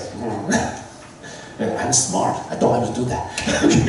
Keep going, okay? And there's also very strange thing, okay? I don't know if you know that, if you want to do the welding, okay? There's a high voltage thing, okay? And you get this one on your steel plate, another one here. There's like something like a fork or something, right? And here is the steel rod with some chemicals. And you touch this, then here is positive, negative, something that there's spark coming out of that, so you can weld the plates, okay? And this guy, he wants to smoke, so put a cigarette here, and take a plate, and take this in. Zoom. Try to use that to light up the cigarette. I don't know what happened. The thing just probably didn't touch that, but touch his face. Just executed. Executed. Then died right away. I don't know what happened, but it's really strange. Okay, fixing machines which is still in motion, and the rolling and the playing at the workplace going wrong. Okay, taking drinks with alcoholic content, and working while on heavy medication. Okay, there's one student, I think it's a child. Okay, this already actually he has finished all his lab works and finished his dissertation, just work for the defense. Okay, waiting for the defense, and he has a very close friend. He hasn't finished yet, so he's just trying to help this friend. So he go to the lab, work really late, like 11 o'clock in the night, and then he has a very bad habit. He always, took a can of soda, like a Coca-Cola, put on the bench and do that experiment. And that day he was really tired, and then he took it out. And this time it's not a Coke. It's I think it's this.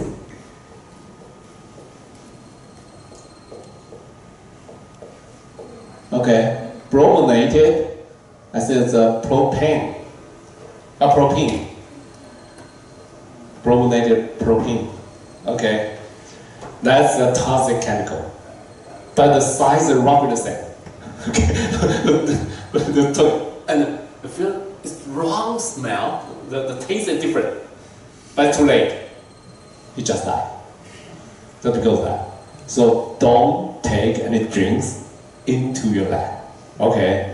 If your professor, your advisor did not separate your desk, okay, where you take rest, from the lab area, you yourself have to separate that.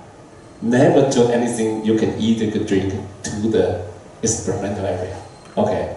You yourself should, okay, separate that. Okay?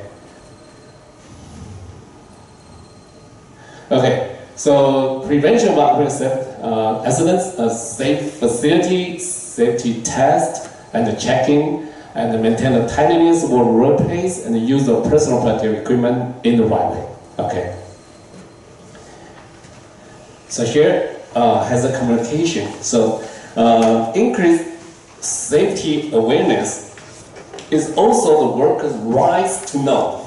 Okay, you should know what you are working on, what you are working with, what kind of toxicity this chemical could have. Okay, so enhanced safe management. Accordance is like employers shall conduct exposure monitoring in those job sites designated by the competent authority of the central government, and shall also label dangerous substances and hazardous substances with necessary precautionary safety and health warnings. Okay, so we have a regulation called Regulations of Hazard Communication on Dangerous and Harmful Materials. Okay, so here is the hydrofluoride accidents, and also recently I think the news, a piece of news saying that a guy, I think like a 21-year-old, and I think he's in some kind of medical school. Just probably last week, he took just a bottle of this hydrogen fluoride, and I don't know why he just sprayed that on a very old guy. I think because the old man kind of criticized them why they occupy that public, I think it's in a park somewhere, and that area to practice their dance or something. He just sprayed that on that old man, and the old man.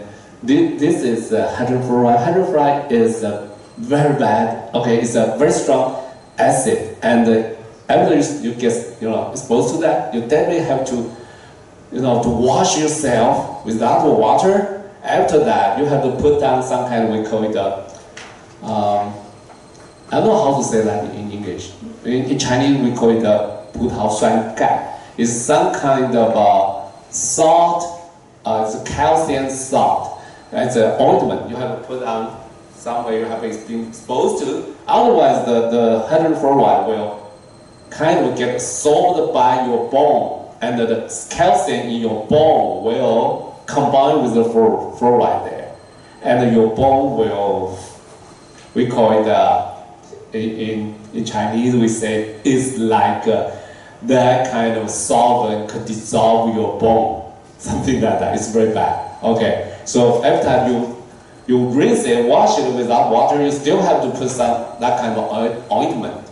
Okay, so I think later the old man just died. I think it's the same day because they exposed too much hydrogen fluoride. So this is exposure to 40% hydrogen fluoride after 3 days. That's exposure to 5% after 1 week. Exposure to hydrogen fluoride vapor only. You can see that skin, okay, the rash there. So some of you may have that, okay, especially for those people that are working on some gas, working on semiconductor kind of material thing, you may have hydrogen fluoride. Okay, so this happened in the past. Okay, a math student mistakenly from a native property. Okay, this one. Okay, and this is we call it something like a mercaptan. This leak, actually this type of soft style stuff. Okay, this is a gas and it's very stinky. It's very smelly. Okay, it's more than 10 half-life, and also it's toxic. Okay, and the student was executed to death in electric engineering lab. Okay, sometimes they use the high voltage for the experiment. Okay, so for you doing this, be careful. Okay, and the explosion occurred when the technician poured waste of solvent into a bucket containing waste acid. So the solvent cannot mix with acid. Okay, because the solvent itself may have some vapor coming out, and they may have some because that may have generate some heat because this acid may react with solvent. So some people say, oh, no problem, that's organic solvent, that's organic acid. We will put organic together. No way, okay? Not because of organic, no. The solvent cannot mix with the acid, okay? The labeling, okay, so for example, the dangers, explosive, inflammatory, accident, flammable gas, and others. This is according to the law. It separates the chemical into dangerous and harmful and others. Okay, dangerous means it's acute, it's right away. So that, for example, for the explosive or inflammatory solids or something that could, they can get on fire by itself. Okay, and some of that you cannot make in contact with water, may react and may get on fire. Okay, so for example, if you're doing the semiconductor thing, you may have this silent this one will get on fire once it released to the air. You don't have to light it up. So this thing, I happened once in aerosol, it's electronic and it's aerosol and how's that? We call it. Actually, it's in ITRI. Okay, it's Industrial Technology Research Institute in Hsinchu. I was working there, and we have a semiconductor lab. There's a pipeline for the silent. It just broke. It's coming out, and it's on fire. Just it's on fire, and after the fire, it will form silicate. It's just like sand, form sand. Okay, a lot of sand underneath, but it won't be put off. So the engineer went to somewhere to open the nitrogen gas to purge it, try to dilute it, and yes, because it's diluted, so the fire gone. But after the nitrogen is used up, coming back.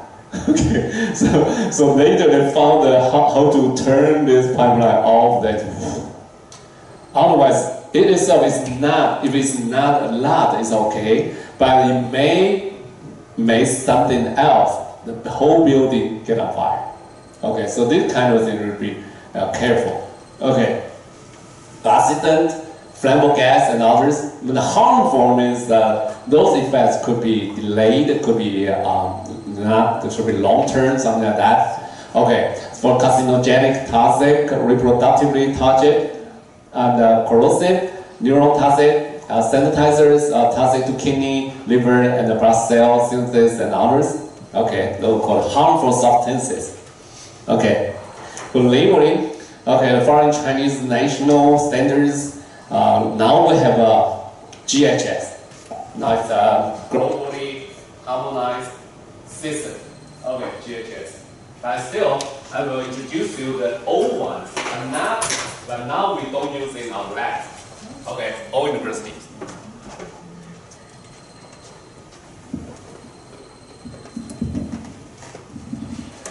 But still, it's been used on some freight train, okay, some tankers, okay, they're shipping all these kinds of chemicals. Sometimes they're still using this kind of label. So I will still, tell you what it means. For example, for the past, they have different colors. For example, these are red ones, okay.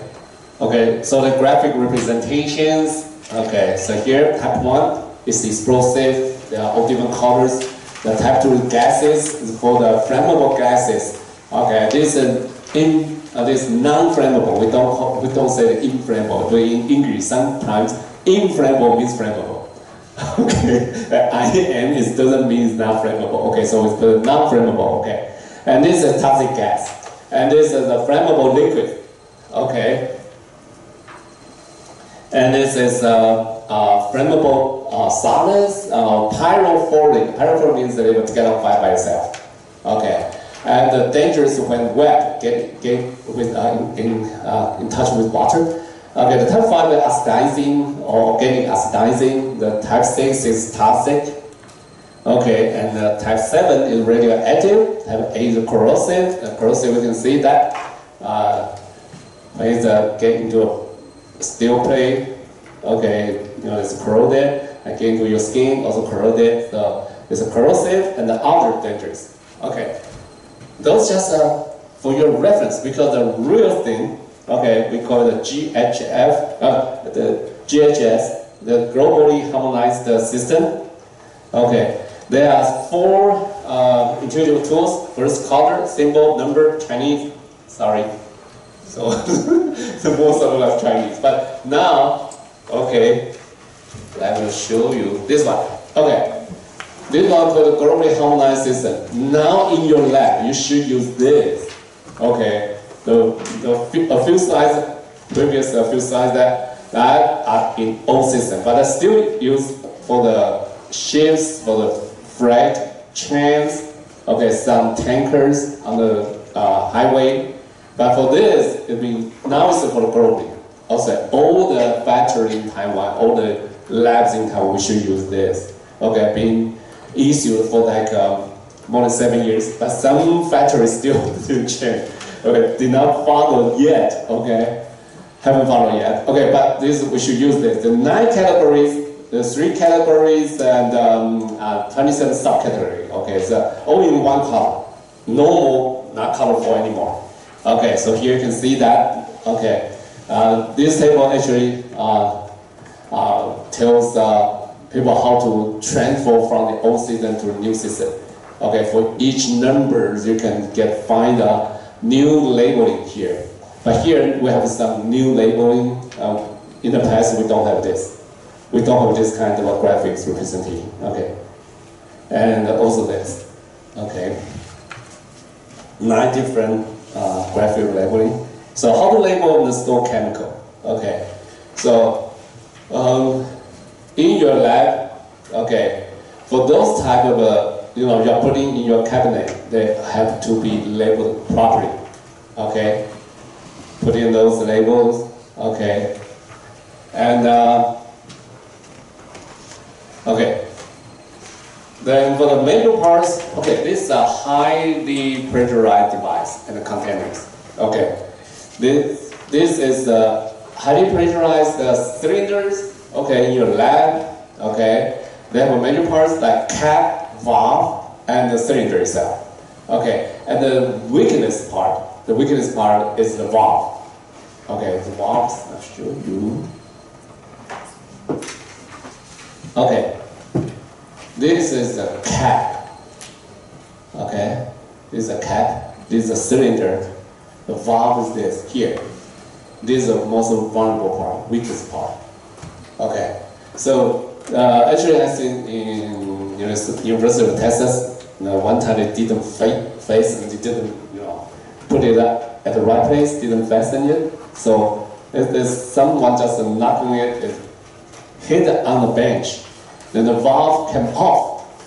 This thing came off and just like a torpedo in the air.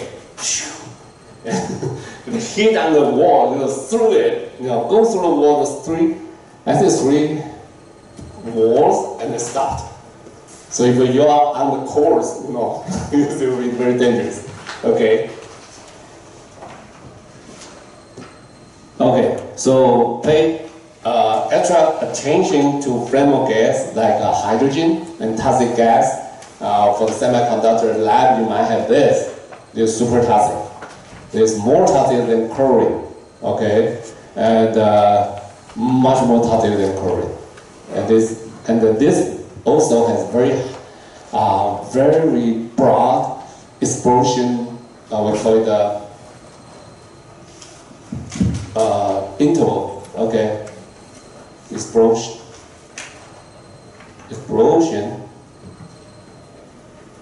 Okay, we have an upper explosion limit, lower explosion limit. I remember for this one, I think 0% to 100%.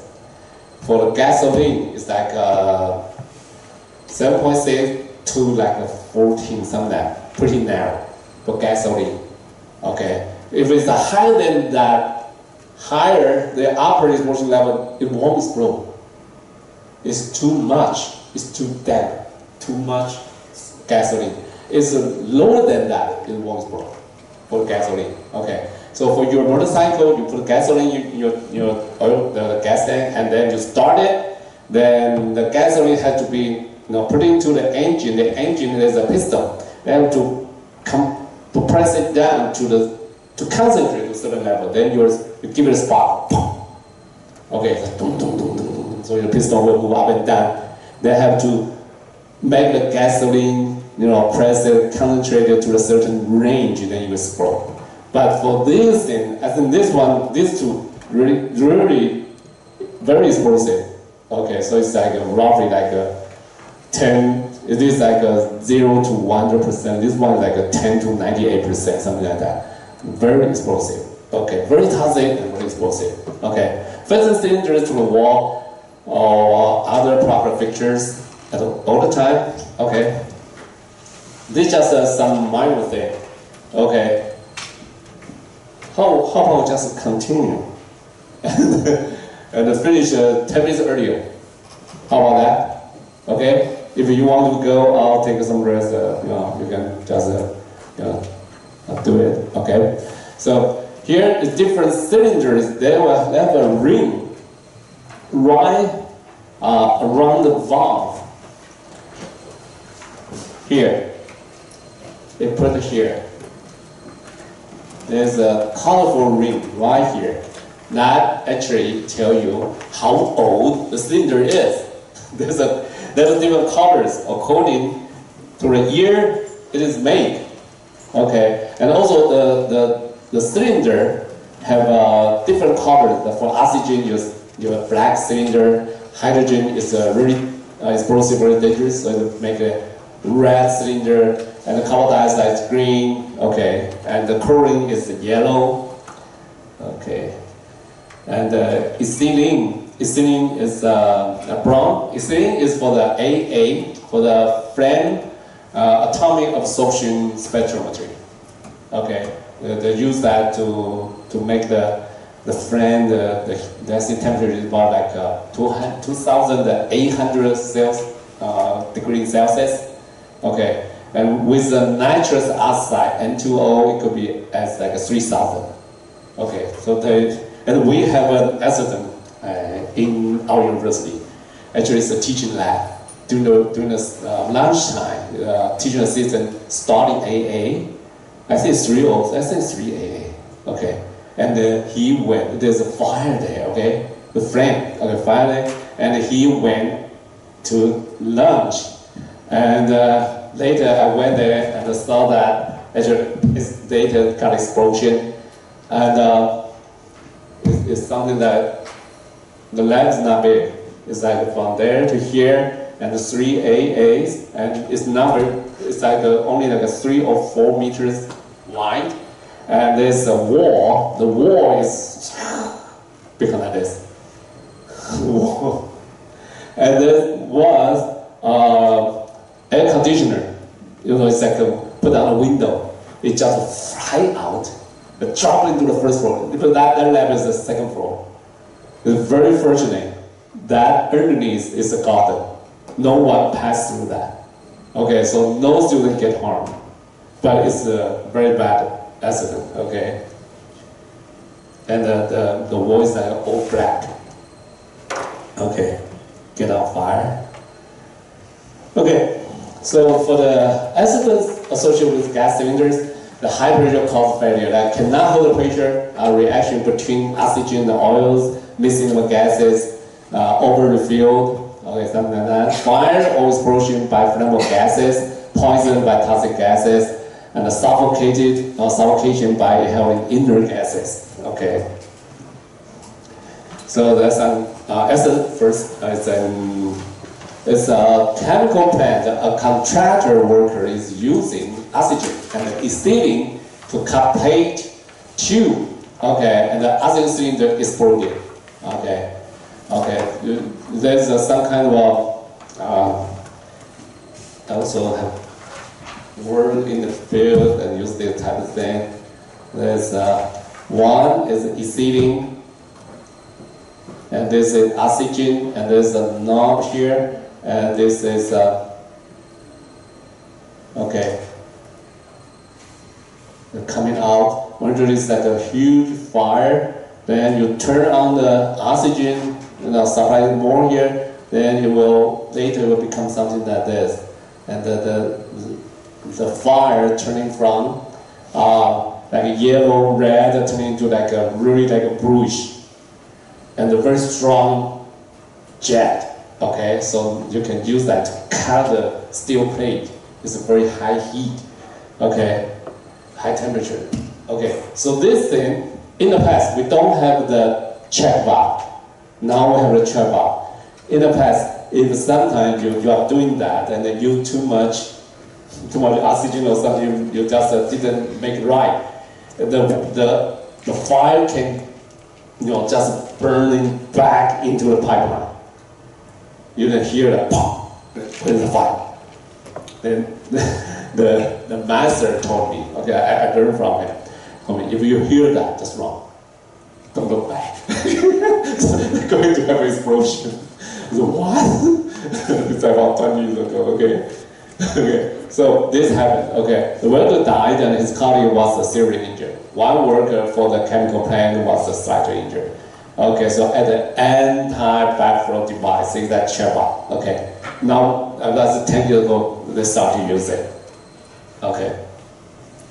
Finance version is 1994. A pressurized gas vendor used a motorcycle to transport the cylinder filled with ethylene. Ethylene is not like a liquefied gas, liquefied propane gas, not like LPG. LPG, sometimes you have that kind of cylinder, you can just put it horizontally, behind the motorcycle, you can just transport it. But ethylene, you cannot do that. Ethylene is filled by some kind of solvent in that tank, in that cylinder. And the seal, okay, at the valve could be corroded by the solvent. Everything is escaped from that cylinder, and your tailpipe provides the spark.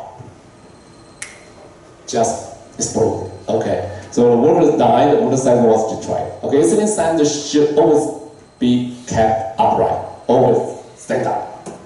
Okay, so actually 13 years ago, when I first arrived at the National Junction University, I saw a small pickup. Okay, at the back, actually put that cylinder, the ethylene cylinder, horizontally, several of them. And at that time was the chief of the Safety and Health division in SHU. Okay, National Junction University. So as they stopped, they put it up, and I took a picture and gave that to the guards at the main gate, telling them whenever you look, this kind of thing, stop them. Don't let them, come into the campus. It's very dangerous. Okay. And the toxic gas leakage. Okay, this is 110 wasted current gas cylinder for the drinking water company, for the tap water company. It was not properly stored. One cylinder started to leak and mixed with rainwater and form HCl. Okay, Cl2 with water and HCl. Okay, the HCl was formed and corroded the other cylinder. The more cylinders started to leak. Okay, so no significant injury. Okay, the company was fined by the EPA. Okay. Okay, high-tech company had a nitrogen release accident. One person was suffocated to death. So actually for Taiwan, for the semiconductor industry, actually they are very proud of their safety record. I would say that probably, I would say more than half of the management, higher management level, those managers are from ERSO in Italy. Okay, from that Industrial Technology Research Institute in Hsinchu. Okay, there's a lab. Okay, usually like 700 to 800 researchers there. They call it ERSO. Okay, this is for semiconductor research. Okay, they have a very strict. You say it's a very bad-tempered safety guy.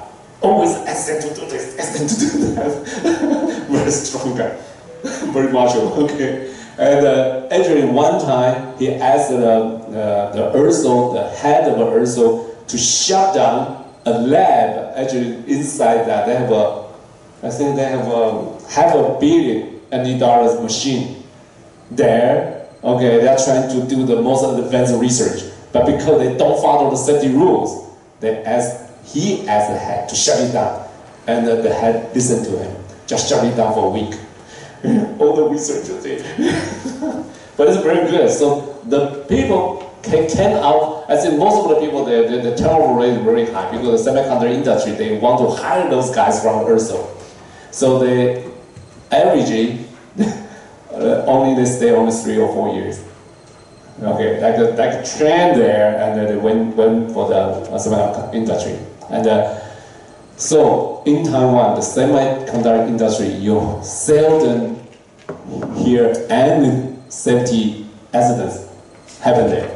So they are being trained very well. Okay. But this is a really accident. This is one person, he is very young, probably only worked for 2 years in that company, because you are working for the specific equipment, that machinery. They have the interlock. Interlock means if it's not in safety condition, everything will shut down, something like that. And that's very safe. But because he had to, to bypass that, so he can make some equipment check and repairment. So he used a mask. That mask is for the respiratory that will actively provide the compressed air through the line. But the adapter to that, actually the same as nitrogen, the compressed air and nitrogen. The two adapters exactly the same. You can put it to this one or you put that one. And he didn't notice that he put the wrong one. Actually it's nitrogen. And actually the company asked those engineers to work in two, like partner. Okay, you cannot work individually. But that night he kind of tried to make it fix it really quick, so he didn't ask anyone to work with it. So he put into the nitrogen gas, and he tried to make all this and kind of feel dizzy, because no gas, then just pass out. And no one knows. There's no one there. So the second morning, people found he's dead. Okay. So they suffocated to death while maintaining the CVD, is a chemical vapor deposition instrument. Okay, mistakenly linked his breathing, the compressed air cylinder adapted to the nitrogen cylinder. Okay. Okay. So accidents prevention associated with gas cylinder, routine training and education, cylinder maintenance, engineering proper accessory, label and color identification, proper So after that incident, now the semiconductor, they change the adapter, make a different adapter. You cannot put on that. Okay, and no mix and refill, recharge. Okay, without disposal. Okay, the fire and the flammable measurement, anti-explosion electrics. You can see that for the semiconductor, they don't use this kind of light. And the switch for the light also different type. It's the anti-explosion type. Okay, it's very different. Okay, for those type of switch, you can always see spark out of that. Okay, but that type, the spark won't come out with the switch. Okay, pure oxygen should not be mixed with the oily material. Pure oxygen is highly dangerous. Okay, they could cause explosion with the mix with the oily stuff. Okay, and this is the information you can find in SDS, and if you go to the Wikipedia, you can see that there are 16 items, 16 sections. I don't have to make it into English, but I just tell you that the first part, I can put in the 4 parts, so easier for you to, but it's actually section 1, 2, 3, 4, 5, 6, down to 16. So the first part of that is the most important. That's actually it's because it's an emergency. Okay, having some kind of accident happen, you have to know. The first type is that what it is and how you to contact the suppliers. Okay, and this is data like for what type of danger hazard associated with it, and this is the contact, the composition. Okay.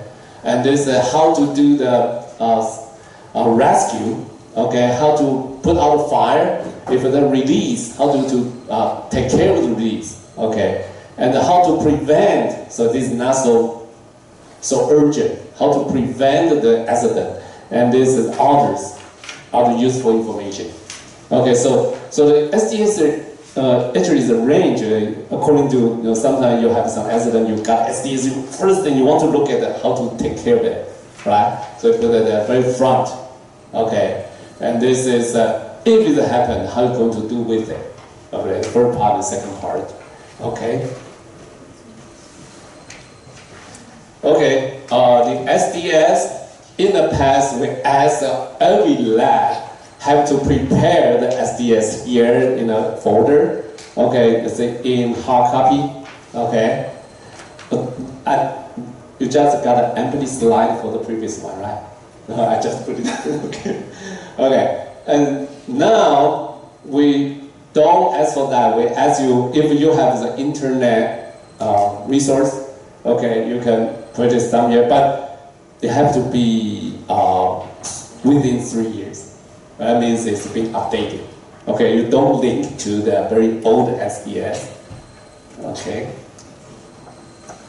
Okay, firefighting uses proper extinguisher. Usually in your lab, your advisor should ask you to use carbon dioxide extinguisher instead of we call the dry powder.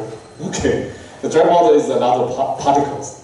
If the particle get into your analytical instrument, that'd be a nightmare. Okay, so usually ask you to use carbon dioxide. Okay, so you have to choose the right extinguisher. Okay, some special hazard, some special procedure, and special protective equipment.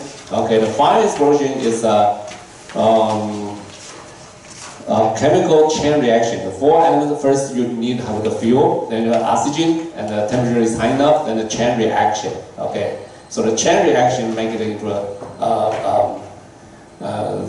accident. Okay, so the principle is cancel one of the 4 elements. Okay, so the method is like isolation, remove the flammables, the fuels. Okay, cooling, cooling down the temperature, reduce the temperature. Suffocation, get rid of the air, the oxygen, and the separation. Then remove the free radicals, stop the chain reaction.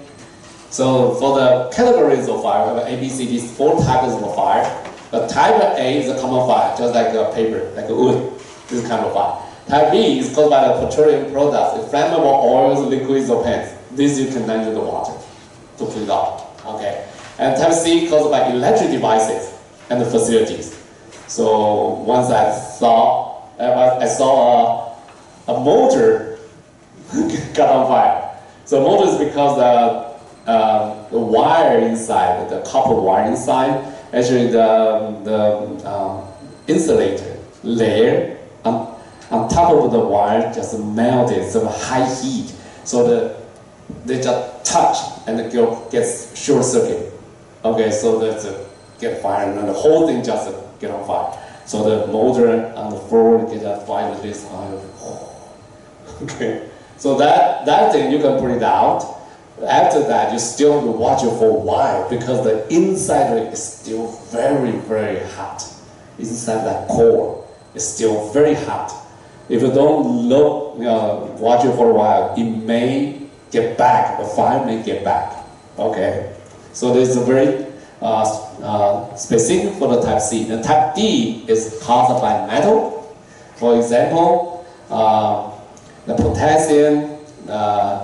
And this type of metals, they can react with water and generate hydrogen. So that's highly flammable. Okay, so this can be caused by metal. And okay, so here just to introduce you. Okay, to be familiar with the extinguisher. Okay, you got nozzle, you got a tube. Okay, it's connected to your small cylinder. Okay, you have a handle there. I have a safe. Okay, the safe is that when you are holding this thing, rolling to the side. Okay, if you press the handle, it won't come out because the safe is stuck. Okay, so you cannot press it to the end. It's stuck here. If you take it out, then you can push the handle. Then it will coming out. Okay, the carbon dioxide or the powder will coming out. Okay. So then this is just a meter to show pressure gauge or to show the pressure inside is good enough. Okay. So then the real one goes like this. Okay, so it says that it's good for the A type, B type, and C type. Okay. Okay, so there's the whole thing like that. Okay, there's a safe there. You have to take out the safe, then you can start to spread it. Okay, so this is how to use it first. You take it, and when you are trying, you can just carry it, okay, to the side, And when trying to use it, you have to pull out the safe. Okay, then enter the fire. Okay, then push down, press the handle, and then you spread to the root of the fire, not on top of it, to the root.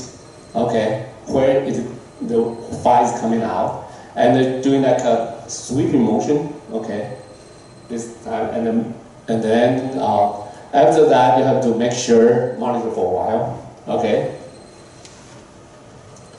Okay, chemical management. So the purpose of chemical identification, location, emergency response, and change. Okay, and the focus is the quality control, the record keeping and labeling, and the SDS updating, and the routine check. Okay, so for your lab, probably you have some toxic substances. Okay, if the toxic substances, most of the time they are regulated by the law in Taiwan. Okay. So then, it's usually, it should, by the law, it should be locked in a cabinet. Okay, and every time you take that, you have to put down how many, the quantity, how many grams you take it from there, and then you subtract that and put another number, so that can keep a record. It's happened in our university. Okay, and the one guy. I think a graduate student, a male graduate student, he, I think,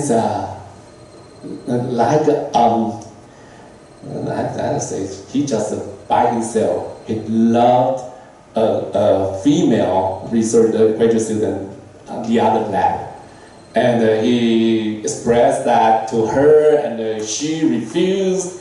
The second day, he took some of the toxic substances from the cabinet. It's not locked. Okay, he took that, put it into there's some kind of bucket, to put it upside down, and you take the drinking water out of it, right? He just put the toxic substance into that bucket. And then a male researcher in that lab, he came and see, why is it kind of cloudy? The water in the bucket is kind of cloudy. It took some of that to put into the GC to run an analysis, it was still a huge peak. And then he told everyone not to drink anything from that. And then later, this guy who put the toxic substance into the bucket get caught. Okay, he tried to poison them. I don't know why. Okay, something wrong. Okay, so always this kind of substance should be locked. Okay, if you are using it, get a key from your advisor or for someone really senior in your lab to open it and take it out. And how many grams you took, and put it down, and put it back. Okay, lock it again. Okay. So the storage cabinet for the flammables. Okay, this is the standard type. Okay, but most of the professors probably don't have this kind of a cabinet. Okay, so if you have this, you still have to be careful because they're flammable. They have a flammable vapor coming out, so they have this suction. Okay. And take this solvent vapor out. Otherwise, you should put those in your, if you open, okay, should put it in your hood, okay. But this is right, okay, because some solvent vapor is heavier than air, so they can down. So the should be, the joint should be here, okay. If the vapor is kind of lighter than air, then this is good enough, okay? Okay, this is a personal protective equipment. Okay, a breathing apparatus. Okay, and I will show you this. Okay, this is really important. Okay, so if you have to use the respirator, you always have to check if it's sealed very well. Because some of your face may be very small, some of your face is very big. So not each respirator can fit your face. You have to check it. So after you wear it, you do the partial pressure check. Okay, that means you exhale. Okay, exhale. Then usually they have some valve underneath. Okay, then, this is not working. Okay, it's two filters here, and then is coming. This is coming in, then going out. Okay, and this is your eyes is here. Okay, nose here. Okay, so the positive is like you put your hands here. Put your hands here. So you try to exhale, breathe out. Okay, so you should feel pressure on your face. Okay, because there's a higher pressure inside. You feel that. If you don't feel that, that means they could escape from somewhere. So you can breathe it out so easily, no pressure on your face. That's not good. Okay, it's not sealed very well. Even though it's going out, but you know, if there's some vapor outside, some gases, they could still diffuse in. Okay, when you are exhaling. Okay, the vapor can get in. Okay, then this one, we call it the negative pressure. Negative pressure, you put your hands here. Okay, like you have, sometimes you have only one filter, sometimes two filters. You just put your hand here. Try to, you should feel suffocating. You cannot, inhale any air, then that's right. If you try to put it here and it can still spread so well, that's wrong. This is coming from somewhere else. It's not sealed right. Okay? So you definitely have to check this. Positive pressure and negative pressure. Check. Okay, then you will say, oh, okay, this reference is fitting really well. Otherwise, try to find the right one for you. Okay? Okay, and these are gloves. Okay, so this is latex and the nitrile gloves, but you can see the red one is no good. For example, you are doing something like a chloroform. Okay, both of them cannot protect you. Okay, you should find the right gloves for your chemical. Okay, there are at least two other types. Okay, you should, sometimes people think, oh, it's okay, I know, some glue on my hand, but sometimes it's not protective at all. Okay. Okay, then in your lab, the waste management. Okay, you only do this. Okay, collect. Okay, you don't do the treatment and disposal. You only do the collection and put it somewhere in the storage. Then, usually in your university, they will have a certain time, in a week, they ask you to take it out, and they will collect it and take it to a certain facility to treat it.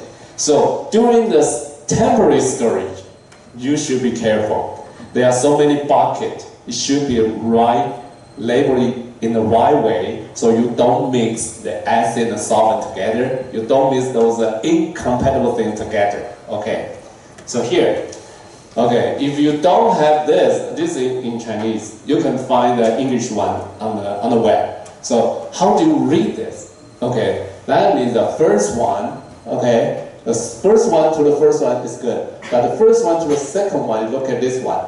The first one to the three. Okay, look at this. Okay, there's a second one, two, look at, three, so you have this powder, then here, okay, for the yellow one, is generating heat, for the green one, you will generate N-toxic and non-flammable gas, something like that. For the red one here, okay, let me see, okay, the third one to here. Okay, this is organic acid. Okay, and this is a strong acid. It's not good. Okay, this is some metal. Okay, certain metals. Okay, so you look at this, so you don't put them together in one bucket. Okay, this is for the compatibility check for your waste. Okay. Okay, it's an accident happened in the lab. Okay, the description is that with the container when exploded in the hood in the chemical lab, in a research institute, alkaline waste was poured into a waste solvent container.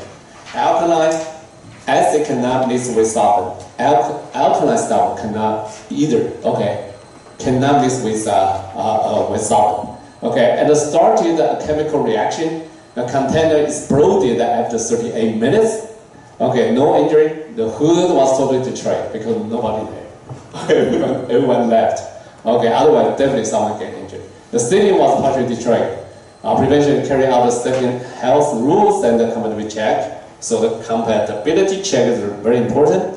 So you can see that, okay, the whole, the table is gone. Okay, it's exploded, and you can see the ceiling up there, and there's okay, there's some glass here also shattered. Okay. Okay. For your waste bucket, your temporary storage, okay, you should have this overflow prevention. Okay, usually we use the stainless steel to make it. They should have at least 1.1 tons of volume of your solvent or your waste liquid stored in this, okay, stainless container. Okay, you put bucket into it. Okay, usually, for your liquid, for your solvent, you use this. Okay, so you should put in. Otherwise, if it's a glass container, someone kick on it. Okay, you just on the floor, and very dangerous. Okay. Okay, the conclusion. Okay, prevention of occupational accidents needs efforts from employer, employee, and government, and acquire correct occupational safety health knowledge. Follow your lab occupational safety health rules. If it's totally in Chinese, ask someone to explain that to you. Okay, and maintain good working schedule. Don't work under exhaustive physical condition. Don't work by your home if you are using some very dangerous stuff. Okay, definitely ask someone to be with you or tell someone you are working there. Okay, have them to check on you all the time. Okay, some professors, some advisors, they use the camera in the lab. That's good, and actually he can see that from his cellular phone. Okay, I think that's very good. Okay, so don't work too hard. I would say that don't work too hard. Don't work too late by yourself. Okay, so may you have a safe stay in Taiwan. Okay, keep yourself really healthy. Okay, that's it. That's for today. Any questions? Any questions? Okay, then that's it. Okay.